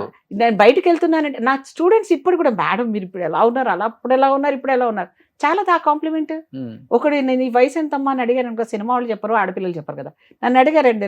నా ఒరిజినల్ వయసు కంటే నాకు కొంచెం తక్కువ చెప్పారంటే, అబ్బా ఈరోజు ఎనర్జీ వచ్చేసి బాగానే చెప్తారు కదా. మేము తక్కువ బాగా బయట 40-45 ఉంటాయి మీకు. అబ్బా చాలు నాన్న, పోయి నిద్రపోతారు పోండి. హ్యాపీ, చాలా హ్యాపీ, ఎనర్జీ వచ్చేస్తుంది అనమాట. ఎందుకంటే ఆరోగ్యమే నాన్న ఇంకా మనిషికి కావాల్సింది. డబ్బులు ఏం చేస్తాను, తినలేనప్పుడు డబ్బులు సంపాదించుకుని ఏం చేస్తాను, ఇన్ని వేల కోట్లు. 64-65 ఉంటాయా? లేదు 60. బాగా మెయింటైన్ చేస్తున్నారు. ఫుడ్ గిడ్ మంచి ఫాలో, అంటే మంచి డైట్ తీసుకుంటారు. నేను 25 years డయాబెటిక్ ని. అవునా? ఎప్పుడైతే పాలిటిక్స్ వచ్చానో అడిషనల్ గా అది వచ్చింది. ఎక్కడ కనిపించట్లేదు కనిపించాను. నేను ఏది హెవీగా తినను, హెవీగా నిద్రపోను, హెవీగా నువ్వు బంగారం పెట్టినా సరే నేను తినను. మళ్ళీ అన్ని తింటాను, స్వీట్ తింటాను, ఐస్ క్రీమ్ తింటాను, అన్ని తింటాను. ఏది కూడా తినకూడదు, అది తినలేదు అని అనకుండా ఉంటాను, అన్ని టచ్ చేస్తాను. కానీ నా బాడీని నేను చూసుకుంటాను. యోగా చేస్తారా? No yoga, walking. వాకర్ ఉంటుంది నా దగ్గర ఇంట్లో, దాని మీద కాలు పెడితే బాడీ మొత్తం ఊగుతుంది, అది ఒకటి నడుస్తుంది అంతే. 15 నిమిషాలు చేస్తాను. సో ఇంతే ఆరోగ్యంగా ఉండండి. Thank సో you, మంచి పదవిలో కానీ మళ్ళీ డబ్బులు ఉన్న చూడాలని పుష్పలీలు అంటే కోరుకుంటున్నాను. నేను ఒప్పుకోను. ఉమ్, నిజాయితీకి మారిపేరుగా బతకాలనుకున్నాను. నా పిల్లల్ని నేను అలాగే పెంచాను. ఉమ్. భవిష్యత్తులో రాజకీయాలంతా దొంగలంటే కాదు, మంచి సో వాళ్ళు నిజాయితీ పుష్పలీల గారు మీ దగ్గర ఉన్న డబ్బులు నాకు ఇచ్చేయచ్చు. తీసుకోండి. సాయంత్రం వస్తా ఇంటికి. వెల్కమ్. తీసుకో నాన్న, తీసుకో, అన్ని ఉన్నాయని you. తీసుకోపో, లేకపోతే పెట్టిపో. థ్యాంక్ యూ అండి, thank you so much. Thank you నాన్న, మీకు కూడా థ్యాంక్ యూ. సుమన్ టీవీలో మీ పర్సనల్ అండ్ బిజినెస్ ప్రమోషన్స్ కోసం కింది నెంబర్కి కాంటాక్ట్ చేయండి.